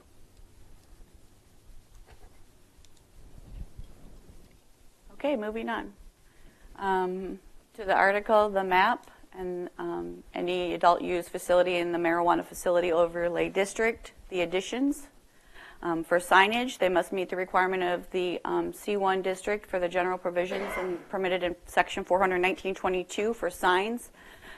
Being this is a special approval use, commission can impose additional requirements. And my question and my comment would be that there would be no additional temporary signs, no other signs except either their wall sign and their monument sign, and then meeting the requirements of this section. If you want any input further on that, I can. I have something. I was looking through the Monroe ordinance, and they have specific language in their ordinance relating to signage, more strict than the, just pointing to the signage ordinance, including language such as signage may not depict marijuana, marijuana-infused products, marijuana-related paraphernalia, or other names for cannabis, and it gives examples. I guess we're opening up within the township, if this goes through, the opportunity to have a big old monument sign with potentially whatever is permitted within the sign ordinance. I think that as a commission, we have the opportunity to weigh in on whether we would like to see what's has the potential to happen, because if there's 5 locations all competing with each other, everyone's going to be trying to come up with the most flashy sign with the biggest pot leaf or whatever you want to say, right? Whether you're in favor or not. So I think language that's more. Go ahead, Jake. I'll make a comment. I've been in enough BZA meetings to talk about signs that I don't think our sign ordinance would allow for a lot of creativity. So I think I hear where you're coming from, but with the way our sign ordinance is today in this township, I don't know that we're going to get a lot of ambiguity with what they can do with the signs. They've got to be lower, they can't be too high. As far as what can go on, they can't be too flashy. You got to have landscaping around them. So it's pretty teed up as far as where the sign ordinance is today. I guess where I'm going is not the structure, the content. The content of the sign. I guess we're going to be busing students past these locations that are coming from State Line Road up to school in Bedford Township. So it's going to be a heavily trafficked area. Residents are allowed to have a monument sign with a changing display as well. So the content of said display, or even if it's a static sign, do we want the opportunity as a township to have whatever liberty you'd like to put out in the eyes of the public and the youth regarding signs? Because I don't think the sign ordinance. I just want to give Mr. Lake some clarification, because he has been on BZA and he probably isn't aware that we did amend the sign ordinance. Good. And we do allow for a 1-foot base and an overall height of 8 feet, including that 1-foot base. So you can have 7 feet in height, the 1-foot base in a commercial, and an overall 50 square feet of signage and 50 square feet of base. We also started allowing LED boards that will not require a variance or a sign waiver any longer. So just to give some clarifications, because I know he didn't know we had just amended that. So that's why I included, because we did start allowing some temporary signs without permits anymore. And so that's why I, for discussion purposes, put in there. But I understand where where Grant is coming from is more of the logos maybe on the signs, those types of things that would be permitted. And if we did allow an LED board, the scrolling of different types of things on the board. But I'm going to let Phil speak. I've seen that in other ordinances, and I like your suggestion. I think we should do that. Any thoughts from the commission? It says you're allowed to establish reasonable restrictions on public sign related to marijuana establishments. So Grant, if you could email that over to Katrina and I, what you have suggested, and we'll at least amend it in the language for next time when we have a meeting, and then the board can rediscuss that further if no one has any objection, or if you guys want to discuss that further. I have a suggestion on the LED boards, especially on Telegraph Road, is limiting the brightness level on them. For traffic safety. Yeah. We do say in the ordinance that the LED boards must dim at dusk, and that if you are abutting a residential, you cannot scroll. It has to be a solid, and they can't scroll in no more than 5 seconds. Perfect. I think we looked at regulating the lumens, and you need a lumen meter, and it would be a tough thing to enforce, to make them turn it down at sundown. Yeah. One point on the sign piece, right? So I get Monroe might have put a lot of language in there, but our language evolves over time. Other things will come up that you can put on a sign, or some things no longer mean what they once meant.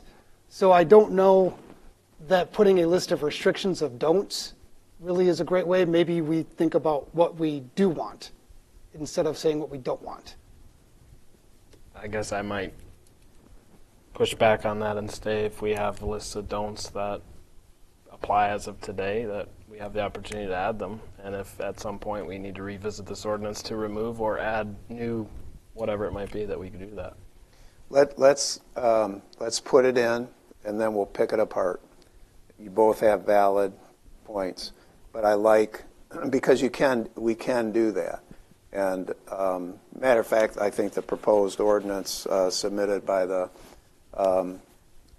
proponent of the ballot proposal had some language in there relative to that. So I like it. I think we should include it in for discussion. And also, I was going to suggest too that moving forward, being it does have to come for site plan, and it is the special approval, maybe that require that the signage be included with the site plan, so then you actually, not separately, that, because if it's submitted separately, it only comes to the planning department, and this way then you would be able to weigh in on exactly what was being proposed, where it was going on the structure, or where the monument and what the monument sign was going to look like. So you could require it to be included in the site plan. That would be an easier way to adjudicate it without having to go back and change the ordinance after the fact. I think the point to both Jake and Grant, we do have a sign ordinance that has passed, and it's done a lot to tweak what can and can't happen in signage. So that's a straightforward what can or can't be done there. From a permissive standpoint, Grant, your comment is if we did say this is what you can do, and Mr. Goldsmith, correct me if I'm wrong, we've talked about other things and other ordinances Bedford has. If it says you can do this, that means we have prohibitive ordinances. This is what you can do. It prohibits things that doesn't say you're allowed to do this within that particular sign approval. Mr. Goldsmith? That's right. So I think we need to take a good look at that and craft some language that, because I think it is a valid point. Right. The signage, I think, is important. So we need to hit that head on. So thanks, Grant, for bringing that up. That's a valid point. I think it's easier to list what you can do instead of this many don'ts, because some of those don'ts are already in the sign ordinance, and again, it's a permissive ordinance. Yeah, the only thing I'd say to that with permissive ordinance or prohibited ordinance, like if we don't state things that are not allowed, like here's what is allowed, you really ask forgiveness, not permission, in a lot of cases. And so we would have to, as a commission, have to be reviewing and making a judgment of our own to say, well, do we want to allow that? Because we don't explicitly state it's not allowed. I guess it's just more ambiguous. Jody It's like made a good point, though. If it goes within the site plan approval, you can make those restrictions clearer at that time based on what they're going to request. As long as you have a set of standards that you can rely upon. I mean, there's sufficient turnover in the commission that we might accept provisions next year. Now we have a complete new board 3 years from then. Do we want to set language that is the standard or the foundation from which we can build, or do we want to just kind of let it be defined over the years, over the next 10? We'll send the language over. I'll take a look at some of the, I've seen it too. And then that'll be a good discussion point for our next meeting. And before we get beyond that, and so I don't forget, are you all good for the 30th? Right. And since you brought it up, I wanted to make sure, how many days do I have to have that notice for a special meeting? Because we're only 7 days out if I do the 30th from today. 18 hours. Okay, so we can post, as long as everybody can commit to it tonight, I can get it, or at least let me know by tomorrow. I can be here. I can do it. So before, I tried to get to it before we even got started with discussion. I've always planned vacations and business, my regular job around my township board meetings the best I can. We were not scheduled to have another meeting till November 13th, so I am traveling next week and the following week, so I can't make either one of those now. I know, Jody, we try to do all planning commission meetings on Wednesdays, but this is a special meeting. I can tell you that the 31st, a lot of people may not want that because it's Halloween night, but I could do the 31st, which is a Thursday. Only if you bring candy. I'll just say, on a notice of having the meeting tonight, we have to table it to a meeting for discussion. And I know on a Wednesday, I should be good to have the boardroom. I can't have a meeting without having it in the boardroom because it has to be televised. So I would prefer to stick with the Wednesday date only for that reason. But if you have comments, since we're going to have discussion, of course, I know you're the liaison to the township board. However, if we have to keep this moving, I think it's important to have that meeting and at least get some further discussion. Well, Mr. Pryor's here, and he could probably tell you that hardly ever is there anything scheduled in here on a Thursday night. I will tell you that. So are all of And I'm not going to say negative because I know a lot of the gentlemen have families on Thursday night. Well, that's yeah, why so I I don't. It's going to be a discussion up to the board. Let's just ask the question. Can you come? Can you be here on the 31st, which is a Thursday? I can't. Okay, so let's just go beyond. What else do you have available, Rick? Here's because I got the chronological order here. So next Wednesday is the 30th. October 31st is obviously a no. The township board was normally scheduled to meet November 5 because we want to get this to the township board as well. They won't have a meeting because of the election. So the township board has pushed their meeting to the 12th of November and then one on the 19th of November. So Thursday, November 7th, again, I would be back in town in the evening so we could do November 7th. And I'm just going to say I just have a brain acknowledgement. We can't use the boardroom at all because it's Tabulating votes. public election voting, open voting. So I don't believe we can have a special meeting. So On the 7th? I have to ask the clerk's department because I think they have the room after the election. So we wouldn't be able to have a meeting in the boardroom even next Thursday or Wednesday of the 30th or the 31st because it's open voting. So they utilize this room in the conference room. So I think we're going to have to stay solid. I think the best is to. So we're doing open voting after the election.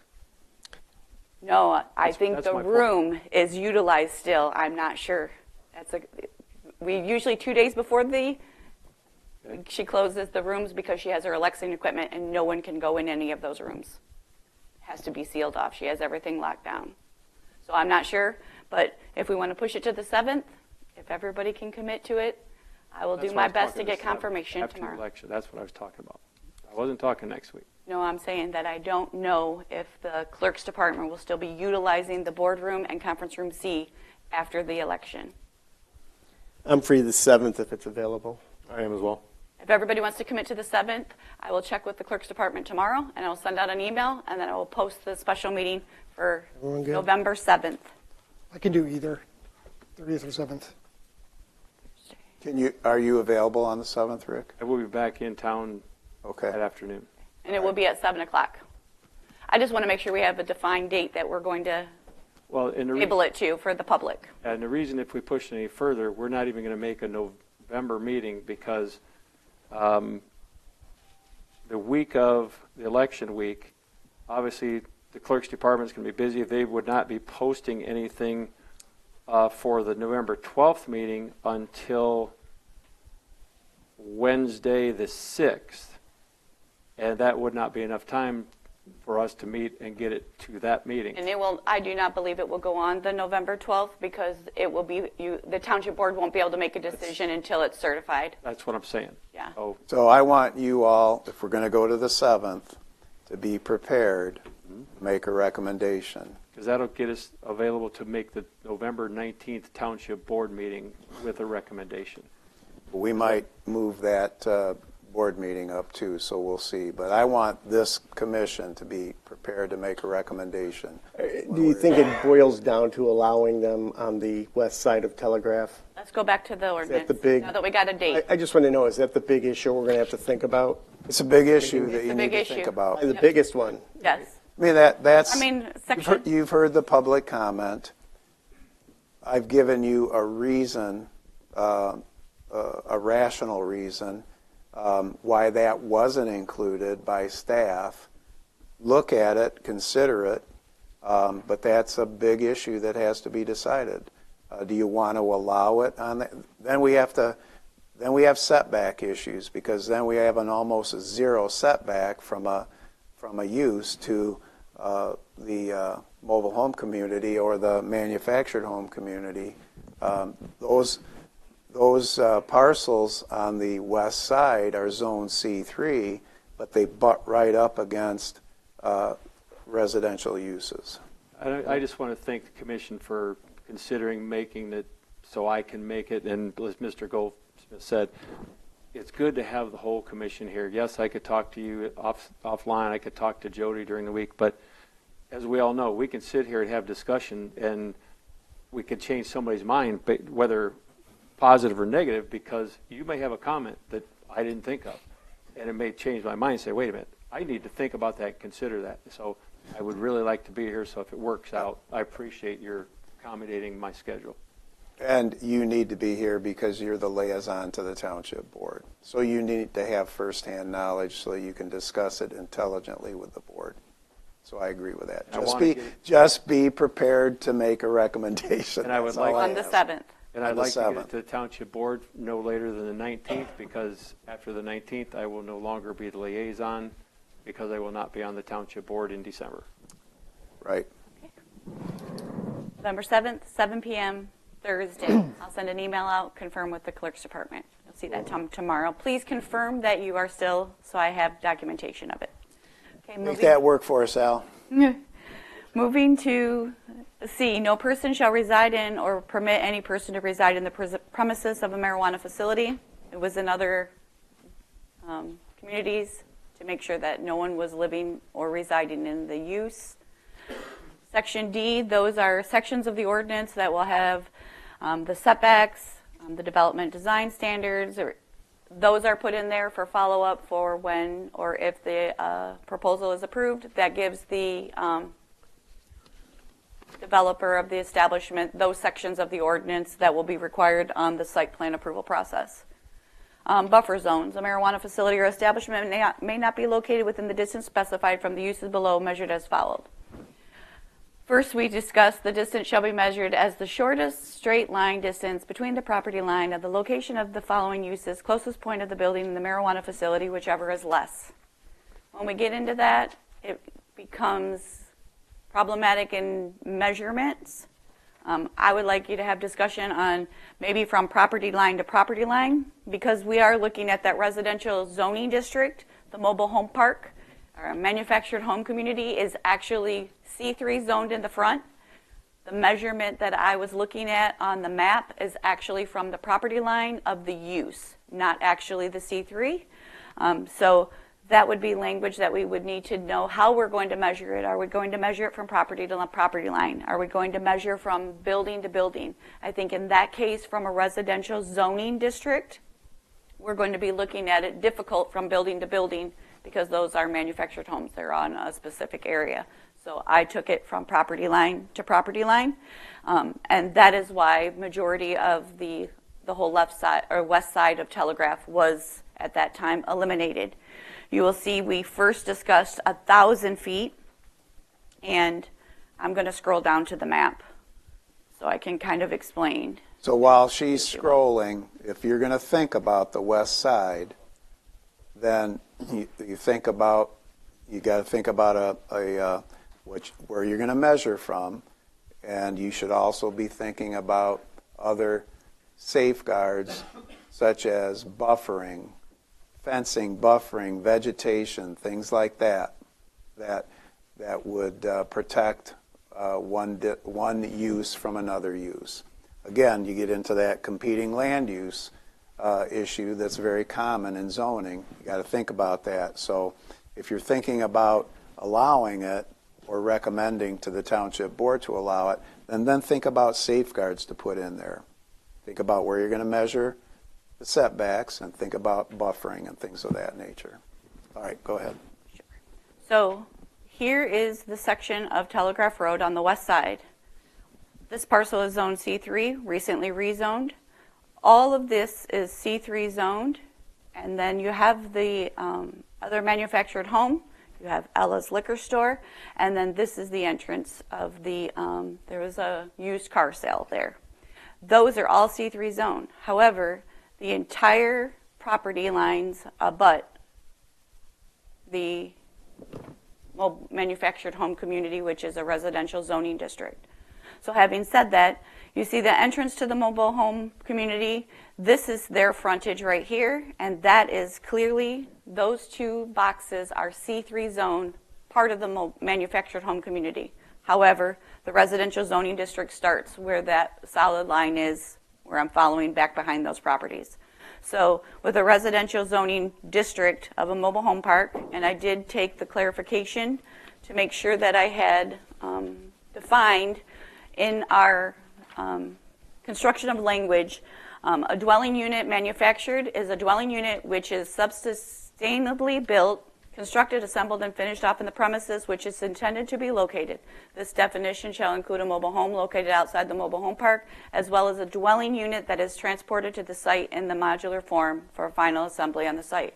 A dwelling unit site built is for single family, and a dwelling is defined as one family, a building designed exclusively for and occupied exclusively by one family.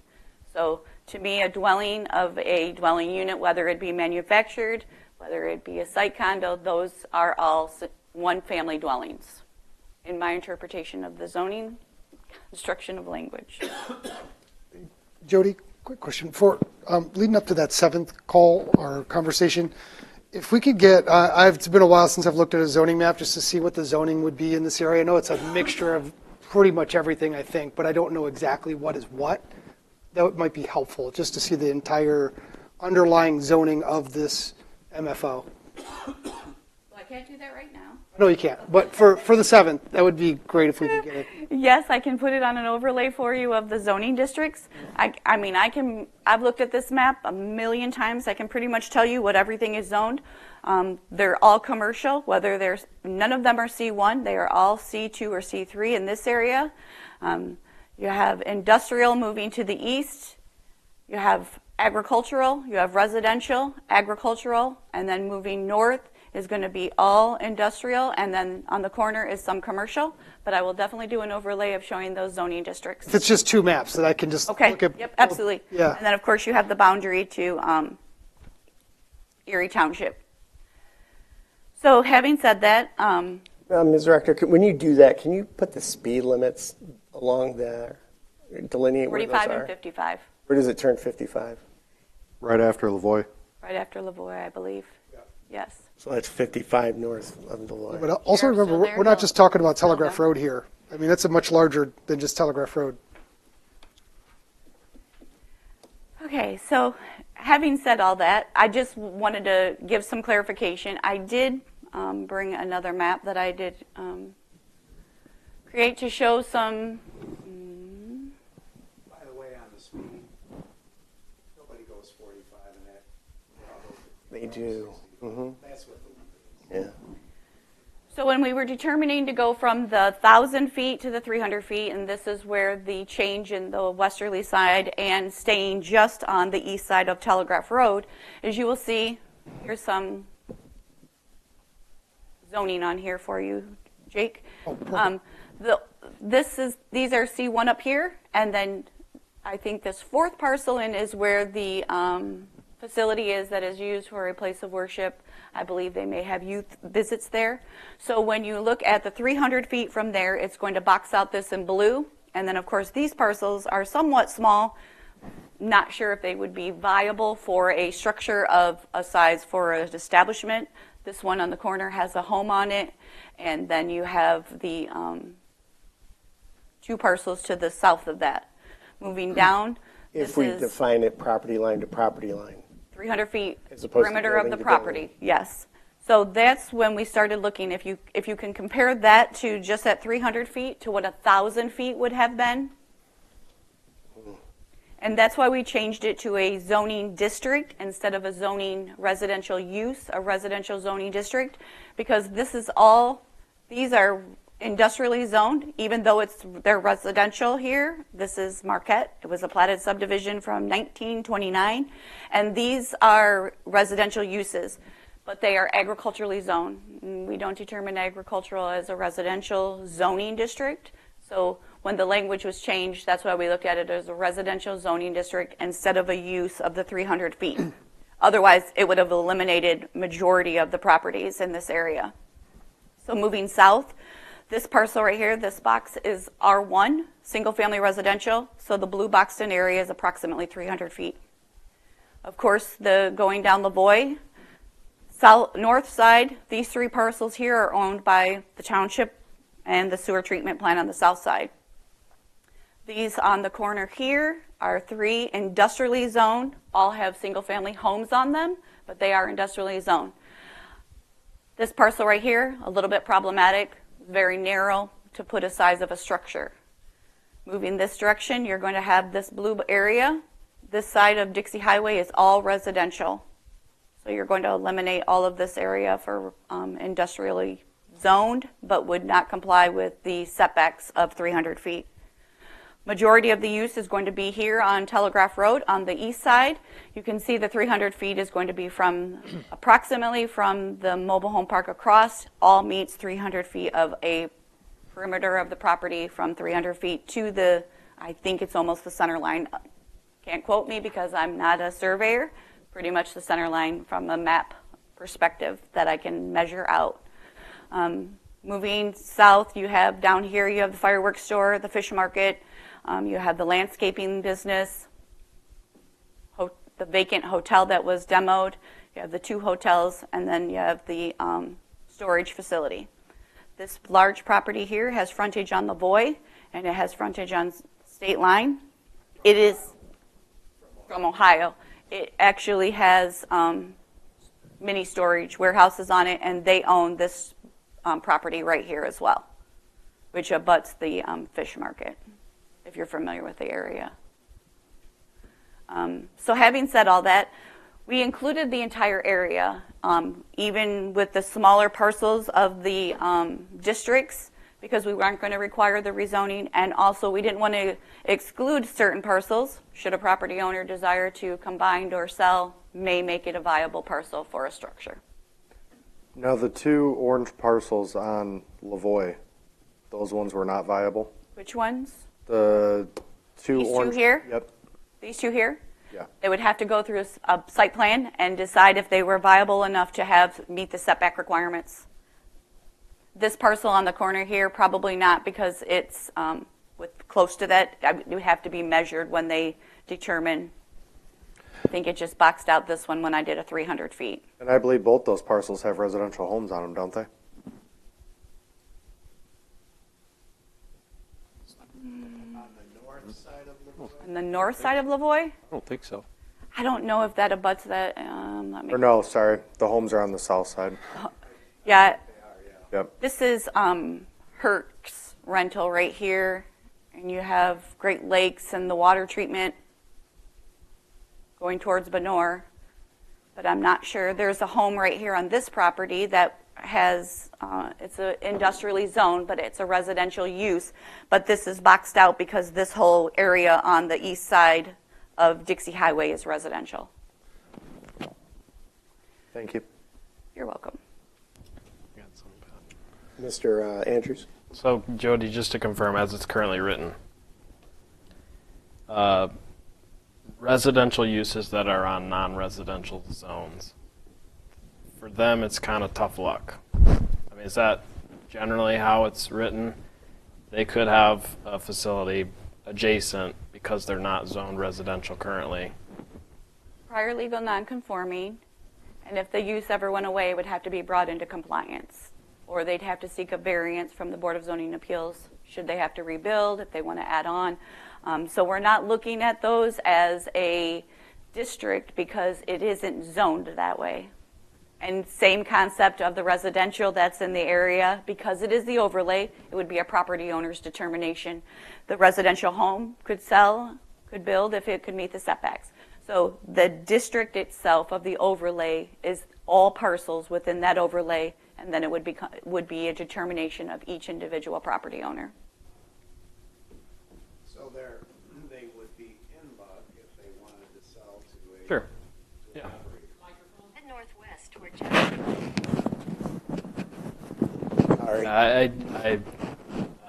The statement was made as if the property owner would be in opposition to being adjacent, but to your point, if they wanted to make some money, they could sell their property, right?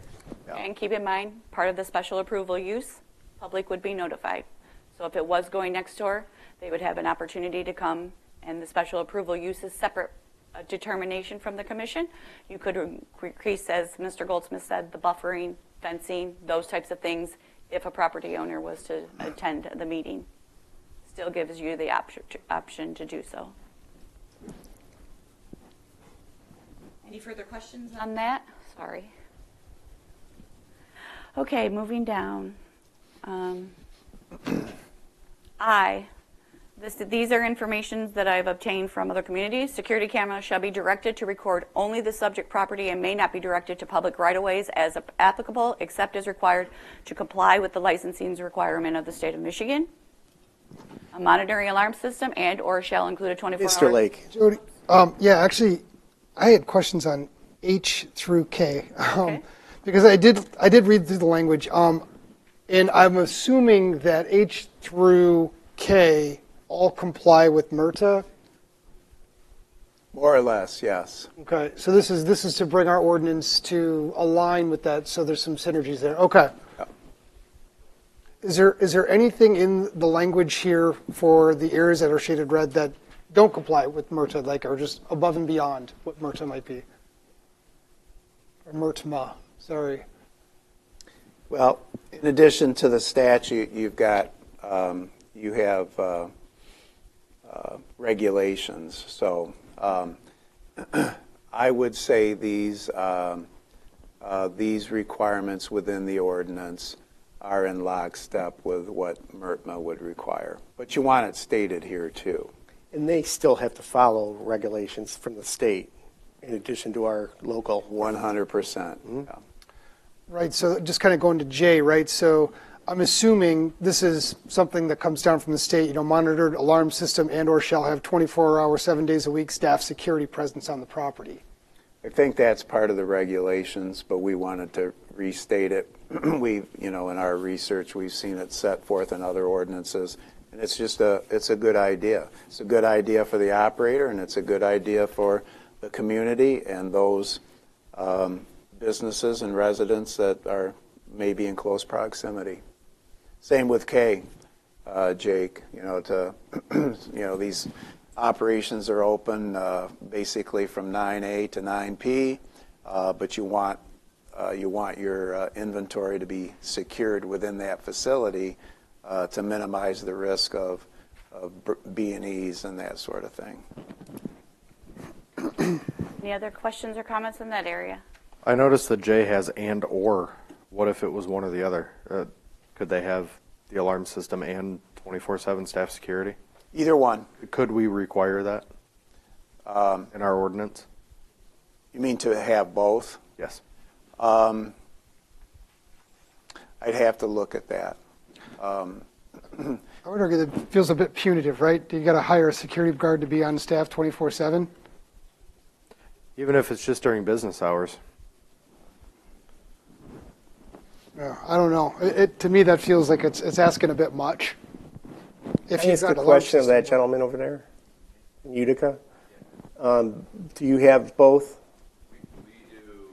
Is that common practice, I guess? Business hours, and then we have an analytics system that goes to a dispatch at headquarters that watches all the exterior cameras and then certain cameras inside the building, and then they dispatch if there's anything wrong. We have two-way camera systems, so they can actually speak. If someone comes on site, it flashes, alerts them to get off, and then dispatch can actually speak through that camera and let whoever's on site. You have someone there 24/7? They have to come to the podium. Yeah, I can't. Yeah, please. Is that George? I was like, where did that come from?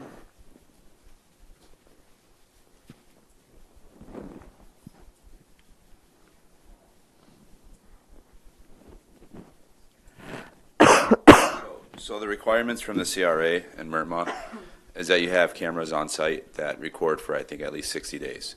And their requirements are when they come in, you have to be able to print a picture, go back.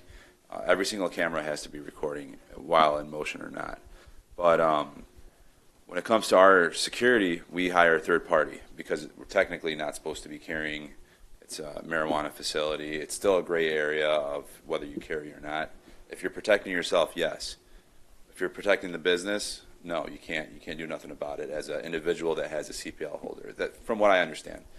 But as far as security, we hire third-party security companies that have the proper insurance, that wear the proper badges at the facility.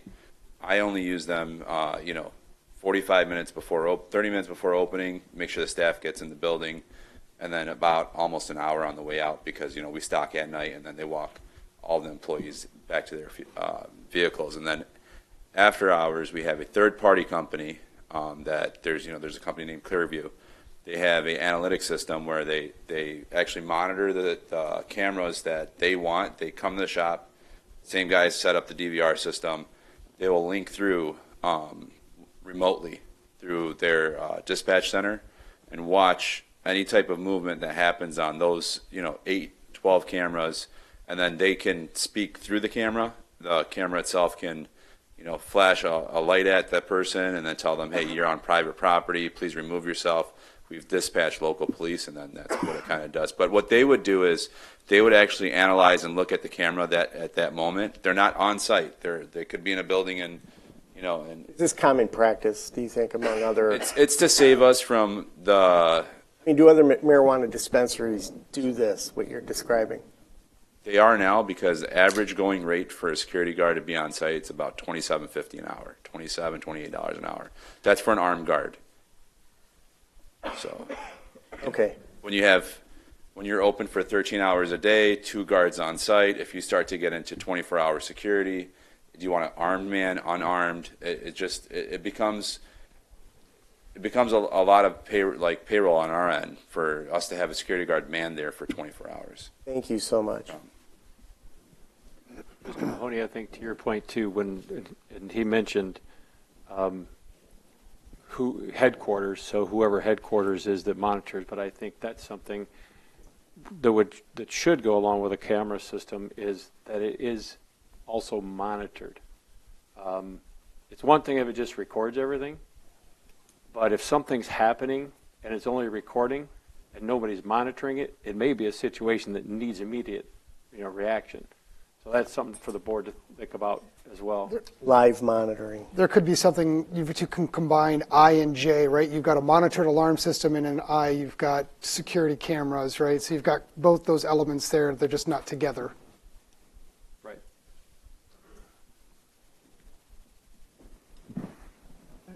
Question, so as it relates to security, there was another part in here earlier that said about public nuisance or other items that could revoke their license. Would, maybe Mr. Goldsmith, maybe this is for you, would, if there was excessive police calls at any one facility, would that fall under some of those public nuisance categories that could lead to a revoked license? Yes, yes, and that's in the general, that will be in the general code ordinance. What would we define as excessive? 3 strikes and you're out. I'm trying to think how that was written, and to be honest with you, excessive may not be defined. So, and it should be, because then if it's not, then it's subjective, and you have an argument. And if a license is revoked because it becomes a public nuisance with excessive calls for police service, so it's a good point. So we should look at the definition of what excessive should be included within the general code. Like an actual number of infractions per year in a calendar year, however. Yeah, we have to look at that and decide in the general code ordinance, which will be reviewed by the township board. But it's a good point. You know, when you just have a subjective term like excessive, lawyers are good about arguing about things like that. So, point well taken. We're good to move on.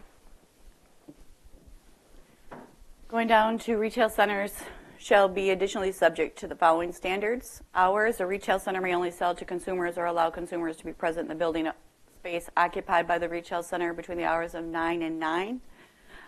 I notated that the time frame for marijuana facilities shall be closed for business, and no sale or other distribution of marijuana in any form shall occur upon the premises or be delivered to or from the premises between the hours of 9 p.m. and 9 a.m. Am I open for discussion on that? And my reasoning behind that was there would be no, it would allow for our sheriff's department to know there was no other activity going on at the locations between 9 p.m. and 9 a.m., and there should be no delivery of any product between those hours. Open for discussion on the commission. That would leave the deliveries during the daytime when the facility was open.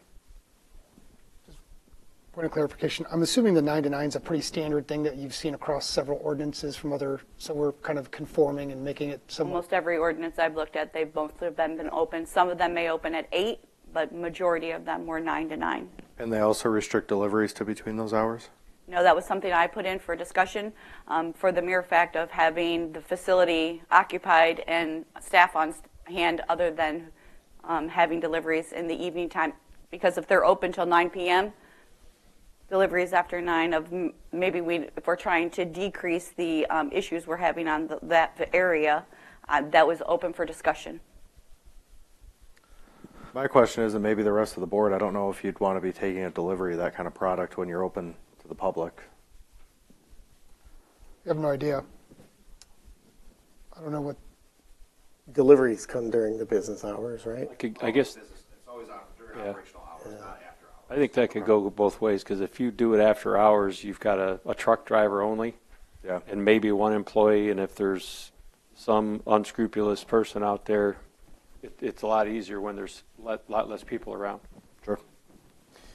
And I like what the gentleman raised about having an armed guard there to get his employees safely into the facility at opening, and then safely out of the facility at close, because that's an opportunity for penetration into the facility if you've got people with keys leaving the facility. Especially when it's dark. And so I like that feature that he uses, and maybe we incorporate that. That's just the old cop in me. Now, another question is, a lot of people in the audience tonight complained about sucking resources from the township for police. Is there a possibility, and I don't know what the statute is with Public Act 330, but is there a security company that would be able to have police power under PA 330 on that premises? Generally speaking, no. There's licensing requirements by the state of Michigan, so I would say generally speaking, no. Okay.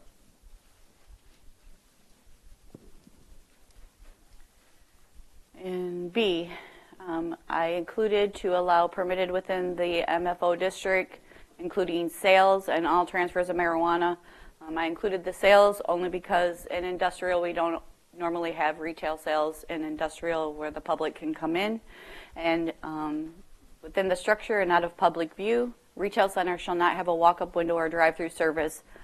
I'm not sure if there are possibilities of mobile or online and no curbside pickup, and all marijuana in any form on the premises of the marijuana facility shall be marijuana cultivated, manufactured, and packaged in the state of Michigan.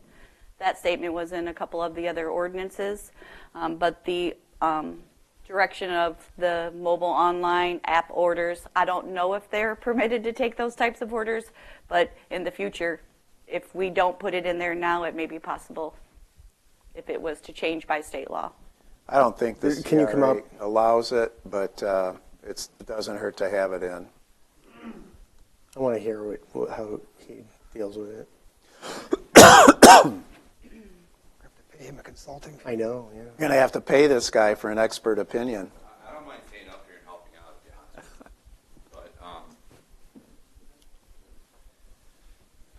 you. But when it comes to online ordering, we use a software. A majority of the businesses in Michigan use a software called Dutchie POS. Okay, Dutchie's kind of our platform that's going to take from your seat to sale, from metric, your product gets transferred into there, keeps all of your inventory. Customers walk in, you take their ID, they're in your Dutchie system, they go to your counter, they place their orders. Well, that system also has an API key that feeds your inventory over to your e-commerce website.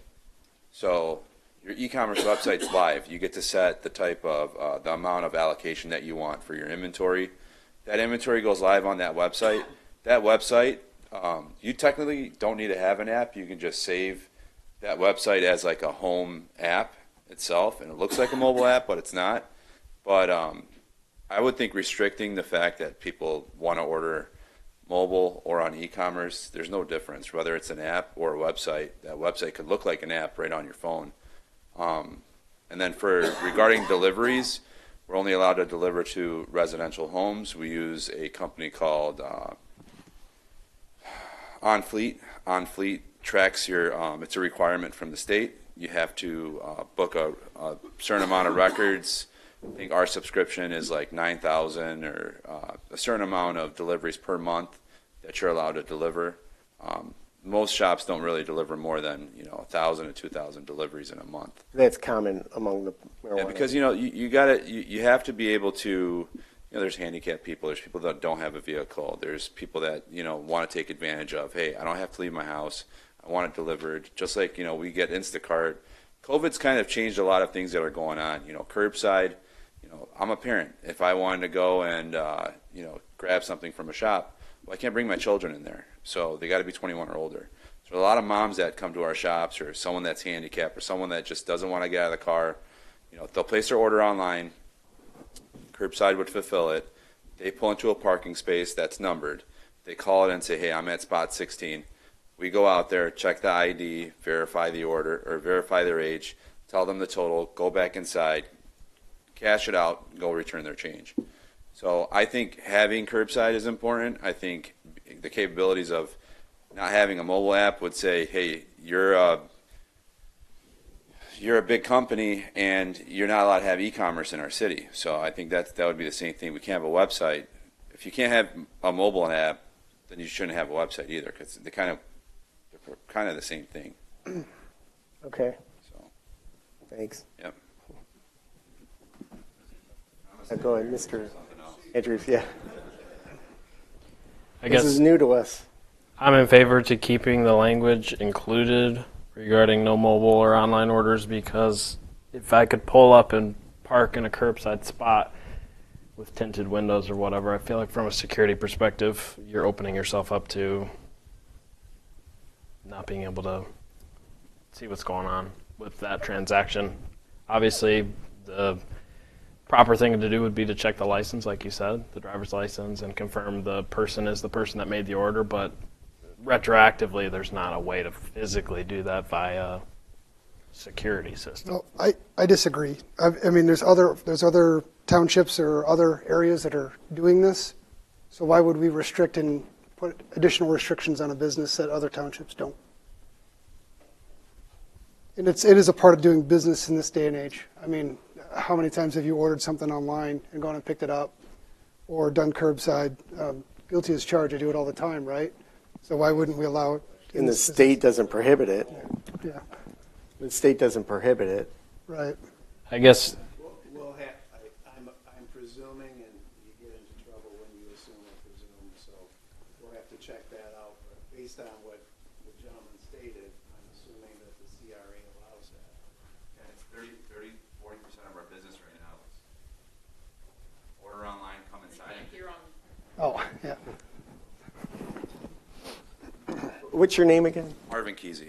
Marvin Kesey. I own and operate a business in Utica. We're high volume.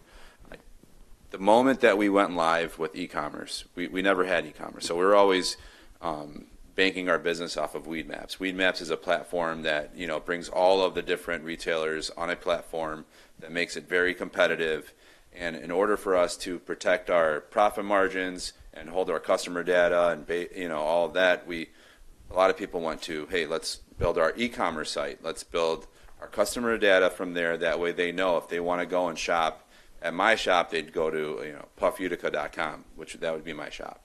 The moment we launched it, we had 70 orders that day because people are working, people are busy. They want to get home. They want to go feed their kids. They need to go, you know, run another errand. So what they'll do is they'll order the product online. A lot of people, majority of people walk in. A lot of other people will just stay at the curbside parking spaces that we have dedicated. You can have a dedicated area, and you can put a certain type of lighting restrictions there. You can say, hey, look, you know, I'm not sure how your ordinance works, but there's low activity lighting, there's medium activity lighting, and there's high activity lighting. You know, I'm not sure if that's how your ordinance is written, but maybe in certain areas you can say we want this many candle lights, and the curbside area has to be adjacent to the building. It has to be within 30 foot of the building. You know, nobody wants to walk. My employees don't want. So I've done so much in Utica to make sure I have enough parking, that the traffic flows, you know, as you know, much as it could be to get people in and out safely. I bought a building behind me that was blighted, broke it down, made it, you know, 45 parking spaces, and we don't do curbside back there. I only do curbside in the upper level because my back lot drops down a little bit. I only do curbside on my upper level. Any parking spaces in that area, you have to be there to get curbside. So you might think of, hey, why should we eliminate curbside? Let's make it a restricted area, you know, only 30 parking spots, 40 parking spots available for that. It has to be adjacent to the building or within a certain amount of feet from, you know, the door that you're using for curbside. I think that would be a great idea. You know, anywhere you go today, Kroger's, Best Buy, Target, they got curbside pickup. I feel like it's not fair for this type of industry to not have it. I push back on that a little bit, though, because as a township, we don't limit the number of Kroger's grocery stores. But what we're doing here as part of the ballot proposal is we're limiting to 5. And I think that's been acknowledged by the committee that's pushing this, that 5 is the number. But when you allow for delivery to any residence or you know, mobile order, whatever, I mean, you could have infinite, you know, insert number of residences that are in Bedford Township. I wouldn't argue the fact that, and you could say, hey, we don't want delivery, but you know what they're doing is they're just going to travel. They're going to order delivery from Monroe.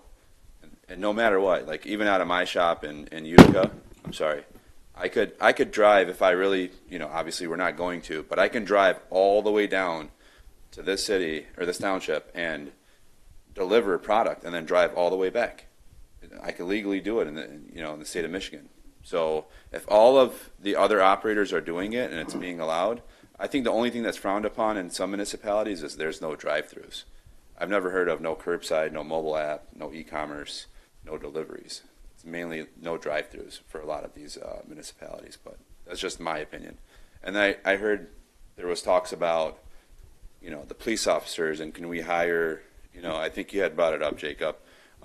I don't know much legality of like a charter. I'm not sure if you guys have a charter. I was told by some lobbyists they want to tie an appropriation to the licensing that store would donate a certain amount of money towards the police department or the fire department. There's some cities that have part-time fire departments, so that money would go to that fire department to keep them at full-time instead of part-time. So just throwing some ideas out there. There's a lot of creative things that you can do to make the community, you know, better or help out in certain areas. So just my idea. I'd hazard to guess 80% of the business that a shop will do on Telegraph Road is going to be Toledo, and they can't. Nobody's going to deliver there. It's over the state line. No, you can't. Yeah, correct. But if we allow, the state tracks all that. You have to have, you know, on fleet. You have to have a metric manifest. That manifest has to match the order, and then you're going to have to give them. You're going to give the employee in a route. So from our shop, we can watch exactly where the delivery driver is going, the drop off, the transaction happens, they drive back. But they can, you know, there's a certain amount of product that they can leave, so they can probably knock out, you know, 5 or 6 deliveries at one time and then come back. But you know, I think the residents might want it. But if it's something you're going to push back, I don't think it's the end of the world. I think as Mr. Goldsmith acknowledged earlier, the overlay map that was selected purposefully, so that these locations would be located in a certain corridor. I mean, obviously within the certain buffers, but this just, in my eyes, it just pokes a hole in that. Like, you're not setting an overlay at that point. You're allowing it to be sold and delivered at any residence in the township, if we allow that language. Well, we're learning a lot. And like I said, we're new at this. I don't want to draft more than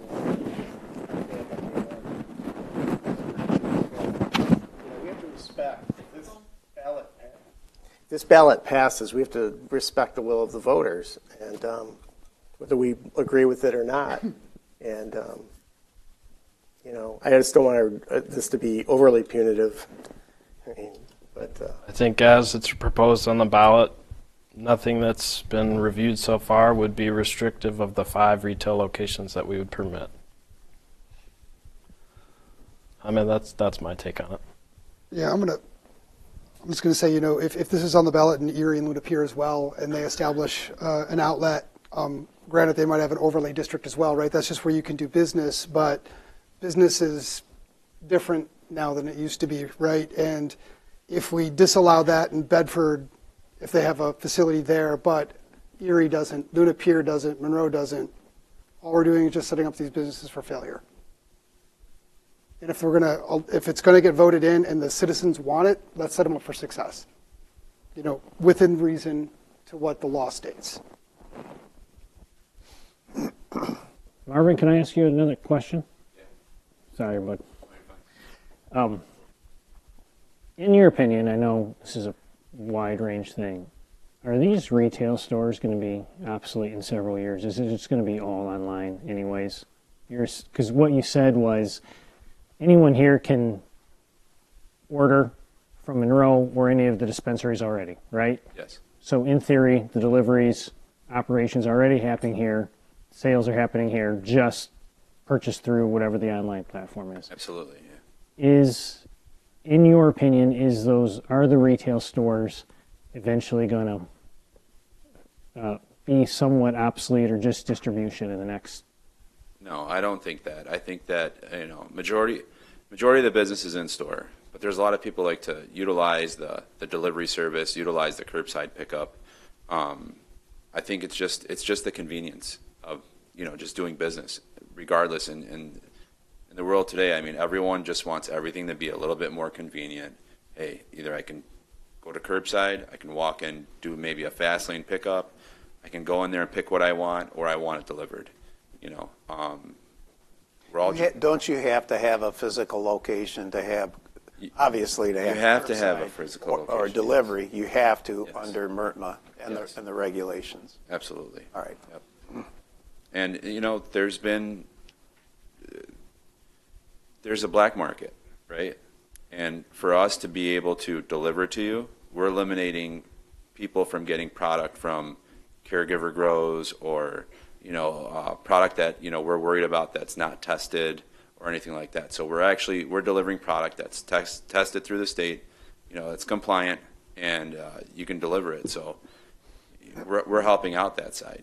I've heard a lot of these guys say that there was, some drug overdoses, maybe fentanyl or whatever else. Like the cannabis industry shouldn't be looked the same way as these opioid overdoses and stuff like that. We run a very clean facility in Utica. I mean, I would hope that you can, Mayor Caladrino, his name's Gus, you can call him, ask him, how many incidents have you ever had with the cannabis shops in your city? I can probably almost guarantee you there's maybe one break-in, and that's it. Over 3 years, and it was, it's because placement, lighting, parking, the areas that you want it to go in, security. So there's a lot of important things that you guys are gonna have to discuss, but I don't want to say too much, but if the vote goes yes, we just have to figure out, you guys would have to figure out where it goes, how you guys want it done, and that's pretty much it. So, thank you. Thank you, Mr. Kesey. Where are we at? We're in section C of. Physical appearance, I just stated that it had to comply with section 41104, which is site design for a C1, which refers back to the section. Oh, thank you, Mr. Goldsmith. Which refers back to the Bedford Township Site and Architectural Design Manual for a C1 district, which refers to roof pitches, aesthetics, and the block facade and brick. I believe this is information that is referred to in other languages of communities with filtration systems. And number 3, for discussion, we have the filtration system shall be maintained in a working order and shall be in use. The filtration shall be changed and a minimum of once every 365 days. I couldn't find nothing that defines who confirms that, or if the property owner or the business owner has to maintain that on file to show that it's changed every 365 days. But I didn't know if there has to be if there should be additional escrow that has to cover that, or if it's handled by the property owner. I was curious on the odor one because it is extremely subjective, right? To say an odor is a nuisance in this case, because I don't know how you define that, right? I've dealt with this in my We have it in our ordinance as well, and if right now we can't really define it for residential because state allows it for recreational. Right, that's my issue, right? So if we put it in the ordinance, something around odor, and somebody just feels compelled that, hey, that smells, whether it smells or not, how do you enforce that? It's difficult to enforce, but I think we need to leave it in there. No, I'm not saying we don't. I'm just wondering how we as a township enforce it. You're right, Jake. That it's just like a noise ordinance with decibel measurement. That's a difficult ordinance to enforce. I don't know. Maybe like the Supreme Court said about pornography. I know it when I see it. So if it's really bad, then you're probably going to be able to build a case of enforcement. Moving on. Number 6 allows for an alternative odor control system. I would like, if the applicant desires, the board should think of additional escrows because it says the municipality may hire an outside expert at the licensee's expense to review the alternative system design and advise as to its compatibility and whether, if the opinion of the expert, it should be accepted. So I'm not sure, because it says that the mechanical engineer licensed in the state of Michigan demonstrating the alternative system. So I'm not sure if there should be some type of additional escrow set aside, or how the commission would desire to have that if should they determine to go with an alternative odor system. On that point, Jody. It's been acknowledged there's going to be a general code that's going to be weighed in by the township board. Part of that, some language I found in Monroe Township is there's an annual permit that's required to be renewed annually. I mean, those could all be conditions of that permit renewal process potentially. There will be an annual permitting process and an annual $5,000 fee for the establishments should the ballot proposal pass. So Potentially as part, in addition to the $5,000 fee, we could, state that the inspection needs to take place maybe by someone from the township that can certify some of this stuff. G was for off-street parking. I looked at the ordinance and we had added the section in there additionally to providing. I don't think it will be needed. Provided for one space for every 75 square feet of sales, lobby, entry, and public accessible areas, plus one for each additional space for each employee. And hearing the public comment tonight, obviously there are several employees, so I think parking should definitely be reviewed when it comes for site plan. Jody, I'd like to clarify the square footage to be directly related to the size. I can't hear you. That the square footage be related to the size of the building, because we've had instances when negotiating with Walmart or other people in other jurisdictions is square feet of sales can refer to rack size, rack height of sales area without referring to square feet of the actual building. Just recommendation. Did you suggest something? Mr. Going off, that's what we have for retail Did you accept sales, something? is 75 square feet of Can you those suggest usable something? floor areas. I would leave that to Mr. Goldsmith. I think the key word is the floor space of sales. That's what it's really pointing to, is the square footage of floor space utilized for the sale. If that needs to be clarified, that's a simple add. yeah, for these types of facilities, I know what you're saying, Aaron. Good point. But for these types of facilities, which is much smaller, I think the floor space is a good measurement. There's also some food for thought around, curbside pickup, lighting, et cetera. Maybe that's something we should think about with regards to parking. Maybe there is an extra amount of employees. I know we've talked about parking before when it comes to retail or restaurants, et cetera. Is there something in the middle, right? Some asking too much is too much for parking, right? People aren't going to be there for a long time. So it's not quite a restaurant, but something along a smaller retail. Or even considering in the off-street parking area, maybe including those requirements of the 75 square feet of sales lobby area, and then including a specific number of an area or a square footage for curbside pickup if that desire is to stay in there, additional parking spaces, because I think some of those sites, depending on the size of the structure, are going to have somewhat smaller areas for parking. So I think that maybe adding that portion, if the curbside pickup or the online mobile ordering was continued to be added, maybe have those requirements of off-street parking and to include a square footage of number or a number of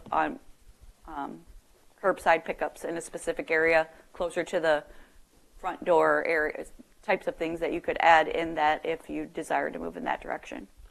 Where do we get the 75 number from? Retail sales in our ordinance under parking. That's why I took out the 400.1904, because that's off-street parking for a retail center. 75 square foot of sales. It usually refers to, excludes the bathrooms, those types of things. They don't count people in closets, excluding those areas. So calculating it was basically the same concept, but it did have one additional for each employee, where we don't normally include that. And I think that's important to have for each employee, because each person is going to drive to work every day. Now, thinking back to Monroe, I mean, our normal retail sales facilities here, we don't have lines out the door. But if you drive by Monroe, they have lines out the door. You go by Telegraph and Dunbar, they have a line sometimes wrapped around the building. Do we need to take that into account as well? Absolutely. You can always apply for a variance, correct? No, I don't believe so with the special approval. I'll let Mr. Goldsmith speak on that. Well, we've had that debate before, but when you have a special land use, a special use approval, in my opinion, variances aren't available.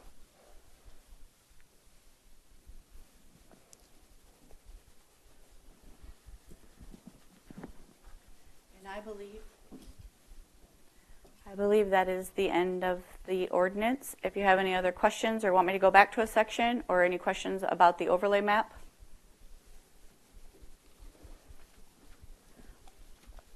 Good discussion, a lot of food for thought.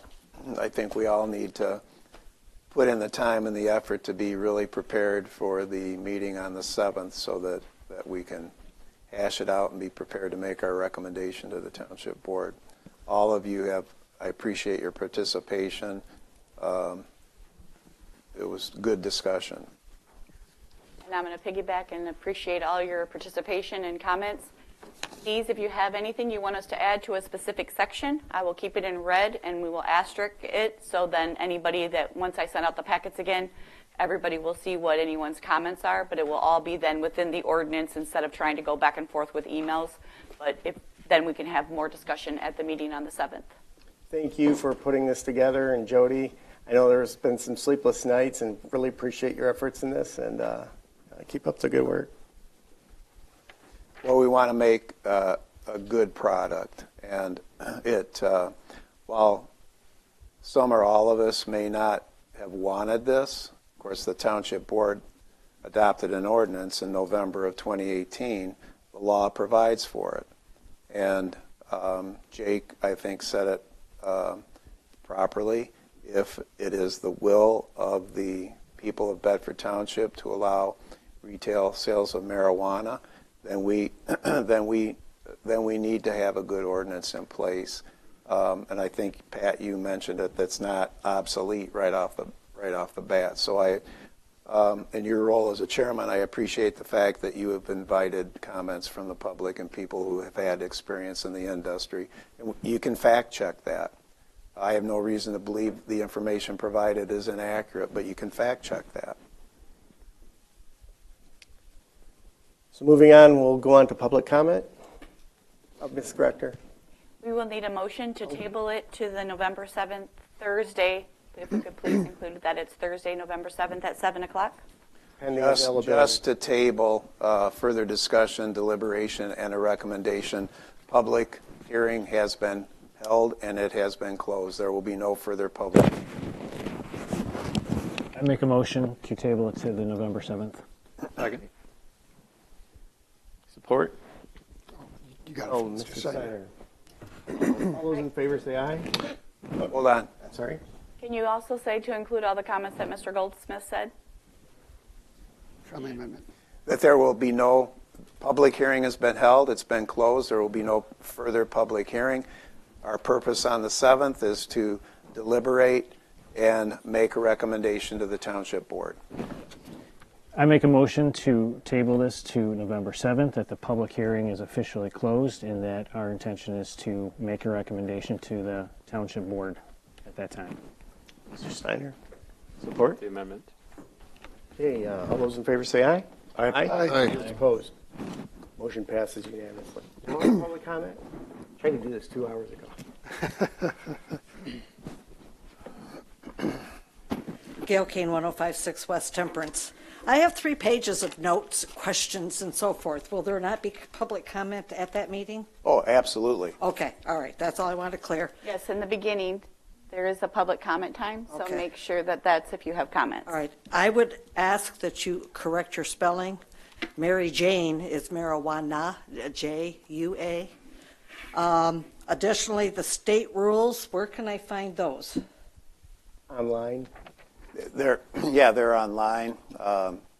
The statute itself is online. I can give you Google MCL 333. Okay.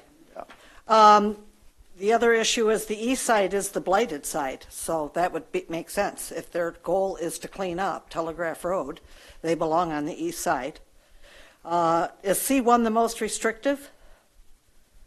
And I would suggest with your signs, and I'll be making a list and giving this to you guys, I would say no flashing. I mean, they look like a hoochie bar or something, you know. I mean, we don't need any more of that flashy stuff going on Telegraph, and the signs should be off when they're closed. The other thing is that you didn't discuss what is on Dixie Highway within Erie Township, and that is all residential and a trailer park. So there is big concerns with the size of this. I think given that we have Lewis Avenue with the Toledo ones, they can make a full 360 circle by doing Lewis to Smith to Telegraph and back into Ohio again, and they should be more than loaded and higher than kites by the time they're done with that. There's concerns with loitering outside, running cars, if they stay in their cars. Narcan, I hope that they should have to be forced to keep some sort of first aid kits on site. Your security cameras, the ability of the public to file complaints to save on our police. And I question the township having a right to shut down if too many calls. And they voiced not using on-site security, and yet they're telling us how safe it's going to be and what their concerns are for the public. So they're saving their money. They don't care about the safety. And if you have pizza delivery trucks being robbed, what is to stop the marijuana delivery people? And when you drive up, how's that dope going to get to the car? They should have to have a security person escort them to the car to identify. There's nothing greater than having mama pull up with a load of kids, and she gets her load of dope, and then she drives off and she's toking all the way on the road and hoping she doesn't get caught. There's concerns with this driving up. They'd be better off to have a drive-through where somebody goes through and gets it through the window and then leaves. And too many parking spots is only going to open it up for people using on site. There's just, I still have a lot of concerns. I know that they all want to do it, but that's beside the point. I think there's a lot of tweaking that still needs to be done, and I think that area needs to be really restricted and bring it right down small. So that's my opinion. Thanks. Thank you.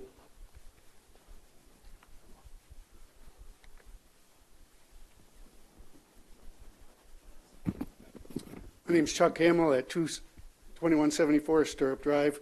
My main concern is, what are you going to do with the overflow? You're talking about people coming from Ohio. You're going to have 5 shops, and they're all going to be booked. What are you going to do with the congestion and parking on the side of the roads?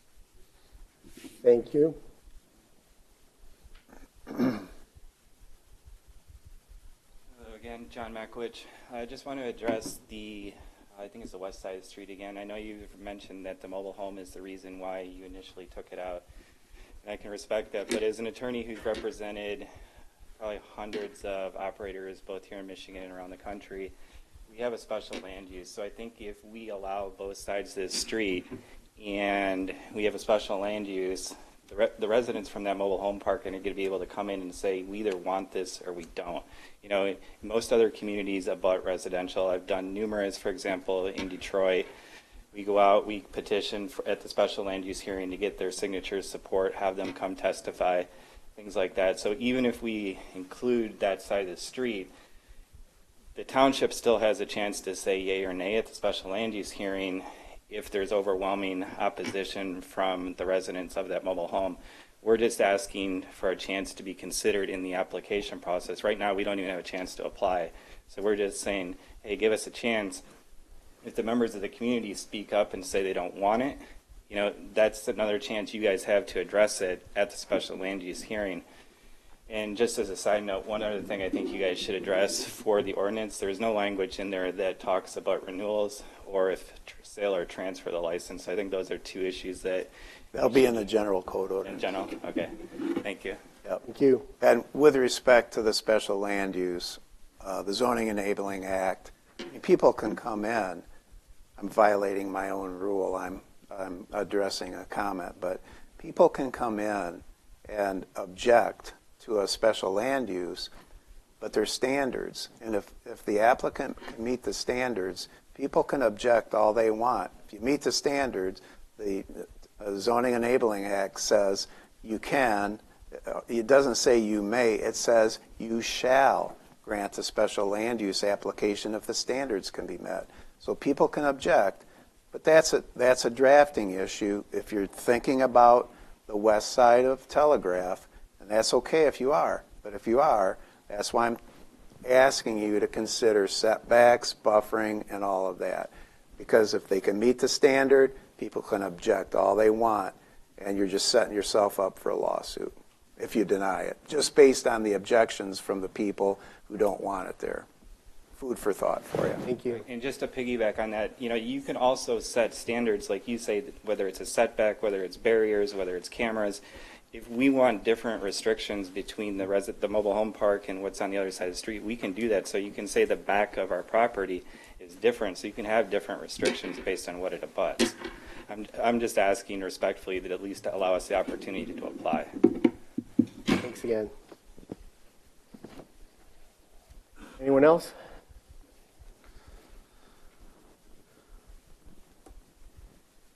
Mr. Chair? Yes, sir. Be cognizant that we are at 5 minutes to 10, and if we need to extend, we should do that shortly if there's going to be more comments.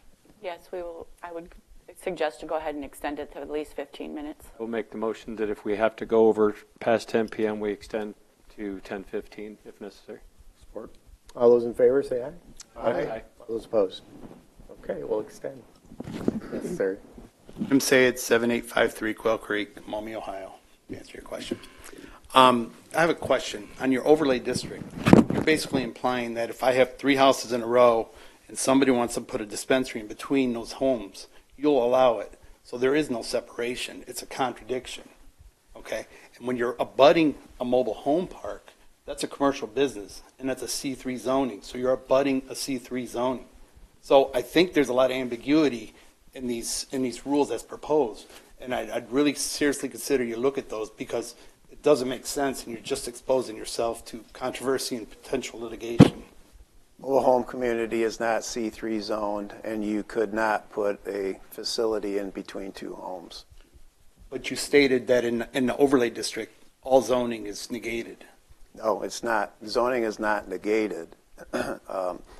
What I suggested is, if the people who have prior legal nonconforming structures and uses a home, they could elect to sell to an operator, but you're not going to be able to put a facility in between 2 existing homes. Thank you for the clarification, because it didn't make sense. Yeah, based on what you said. I would concur with that. The way you stated it didn't, but just clarification. Yeah, because it goes back to the underlying zoning. If they don't have a special use, it refers back to the underlying zoning.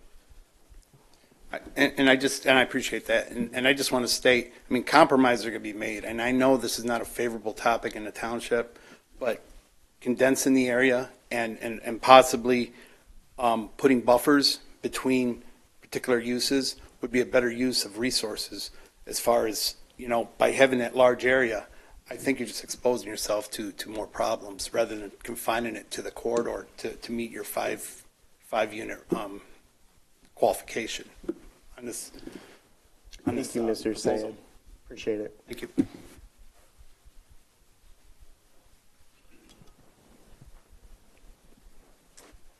John McLeod again, through and 3 Park Avenue, Detroit, Michigan, so we can circle that off. As I said, I'm former law enforcement. I'm also the head of compliance and security for a large cannabis operator. I've been operating in the space since 2019. So just a couple of compliance things I want to tie up before I leave, or else it'll drive me nuts. Curbside sales. I know you said you don't know who's going to be selling to. The SOP for a curbside sale is very simple. When the person gets on site, as Marvin mentioned, they will signal whether it's a phone call or whatever. Somehow we get signal that they're there. The employee then goes out and verifies who they are. So they're seeing ID. So they're not walking out with their products just right out to a car with no idea who's in there, okay? So there's, oh, wow. Sorry about that.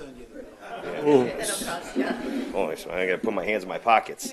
So the SOP is they go verify who that person is. They verify the ID, make sure that's who the person placed the order. Then they go back and get the products, and then they actually do the transaction, okay? So it's not a blind transaction when they walk out there.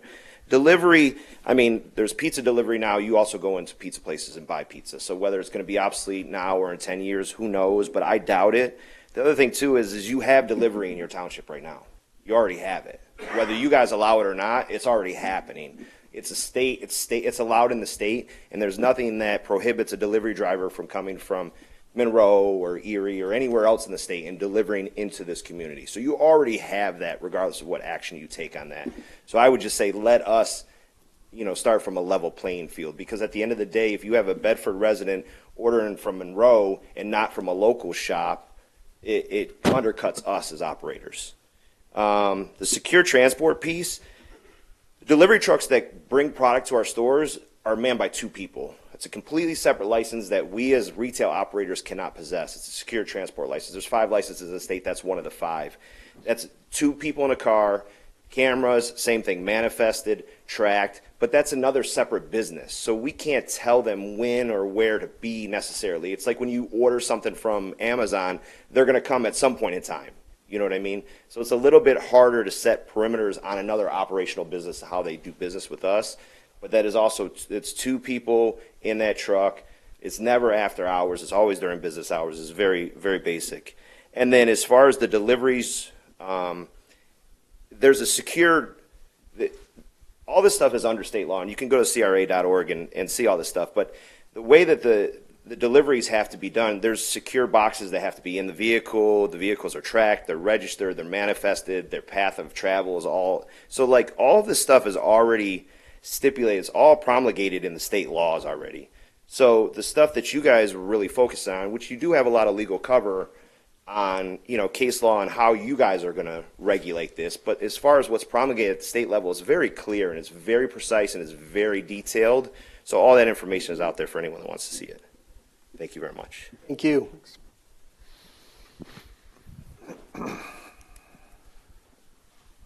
Anybody else?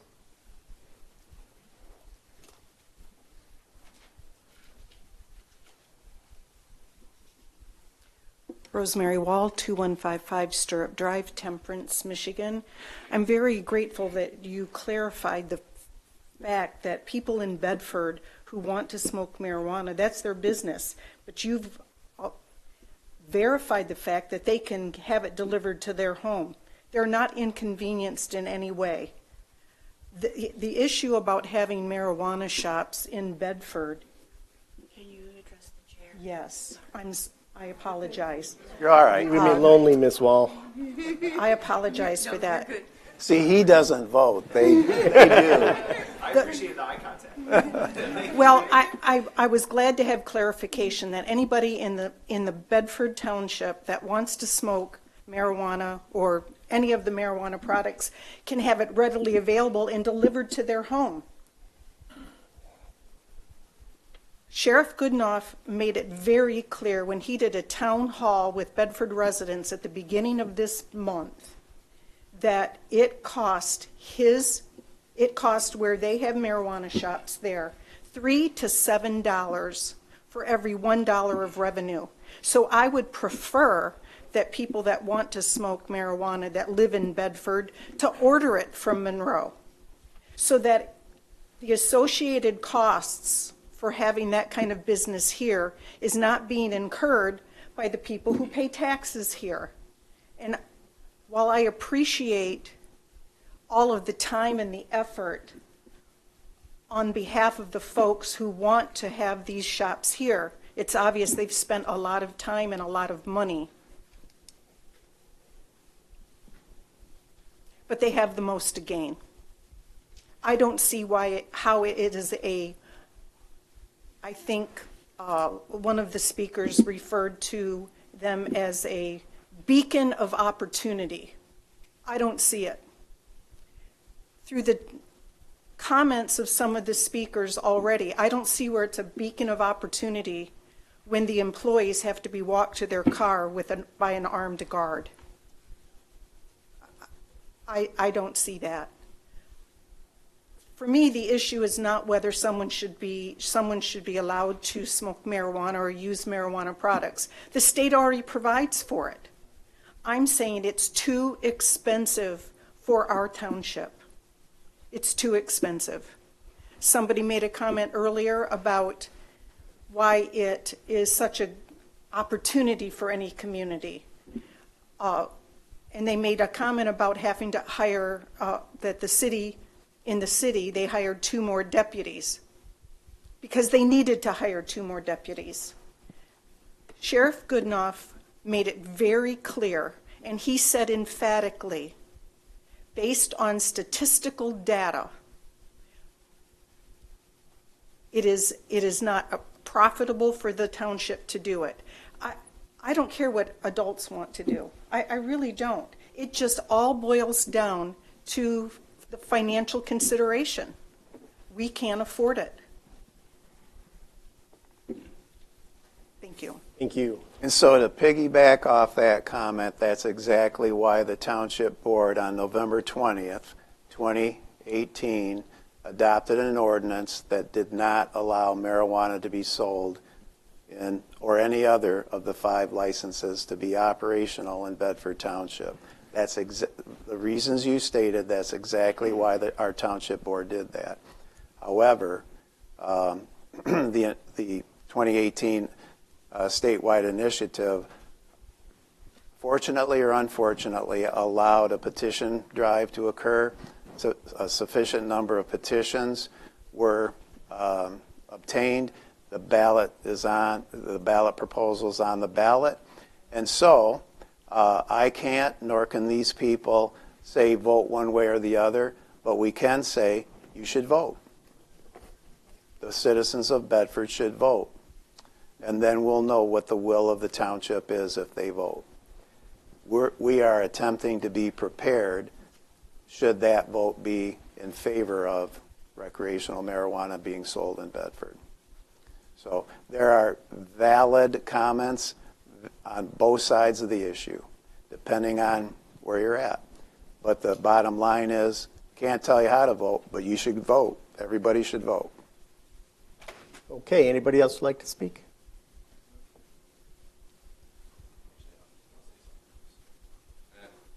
I've been up here a lot. My name is Marvin Kesey, and I just want to say I've sat in a lot of these meetings with a lot of different municipalities. And your township attorney, is it Mr. Goldsmith? Very educated with the rules and regulations.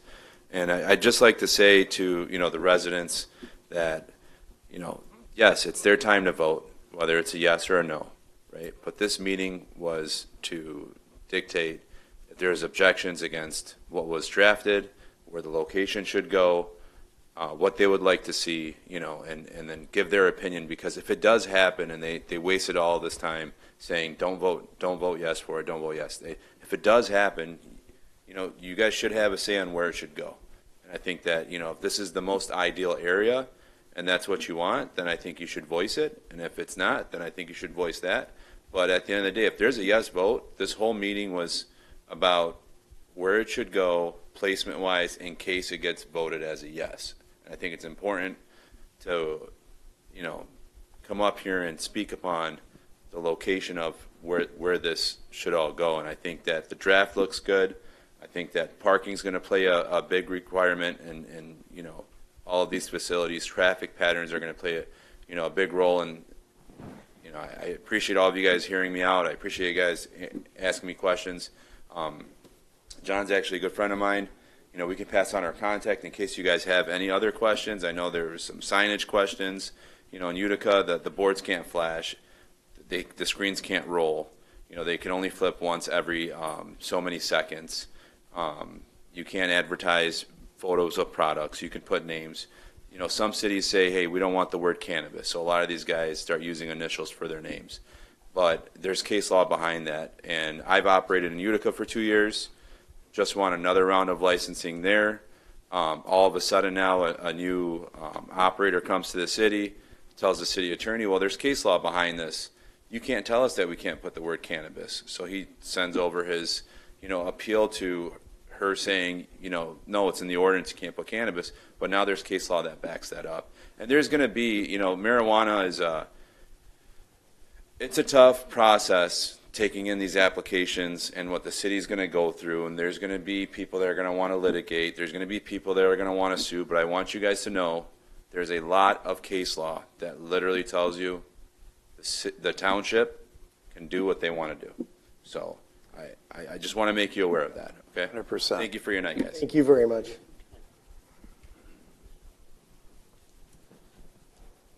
Anybody else? Seeing none, we'll move on to item 9, information. November 7th, next meeting. Just November 7th meeting. Thank you. Commission staff comment. We'll start down there with you, Mr. Tremblay. A lot of great discussion tonight. Look forward to November 7th and making a recommendation then. Great. Mr. Steiner?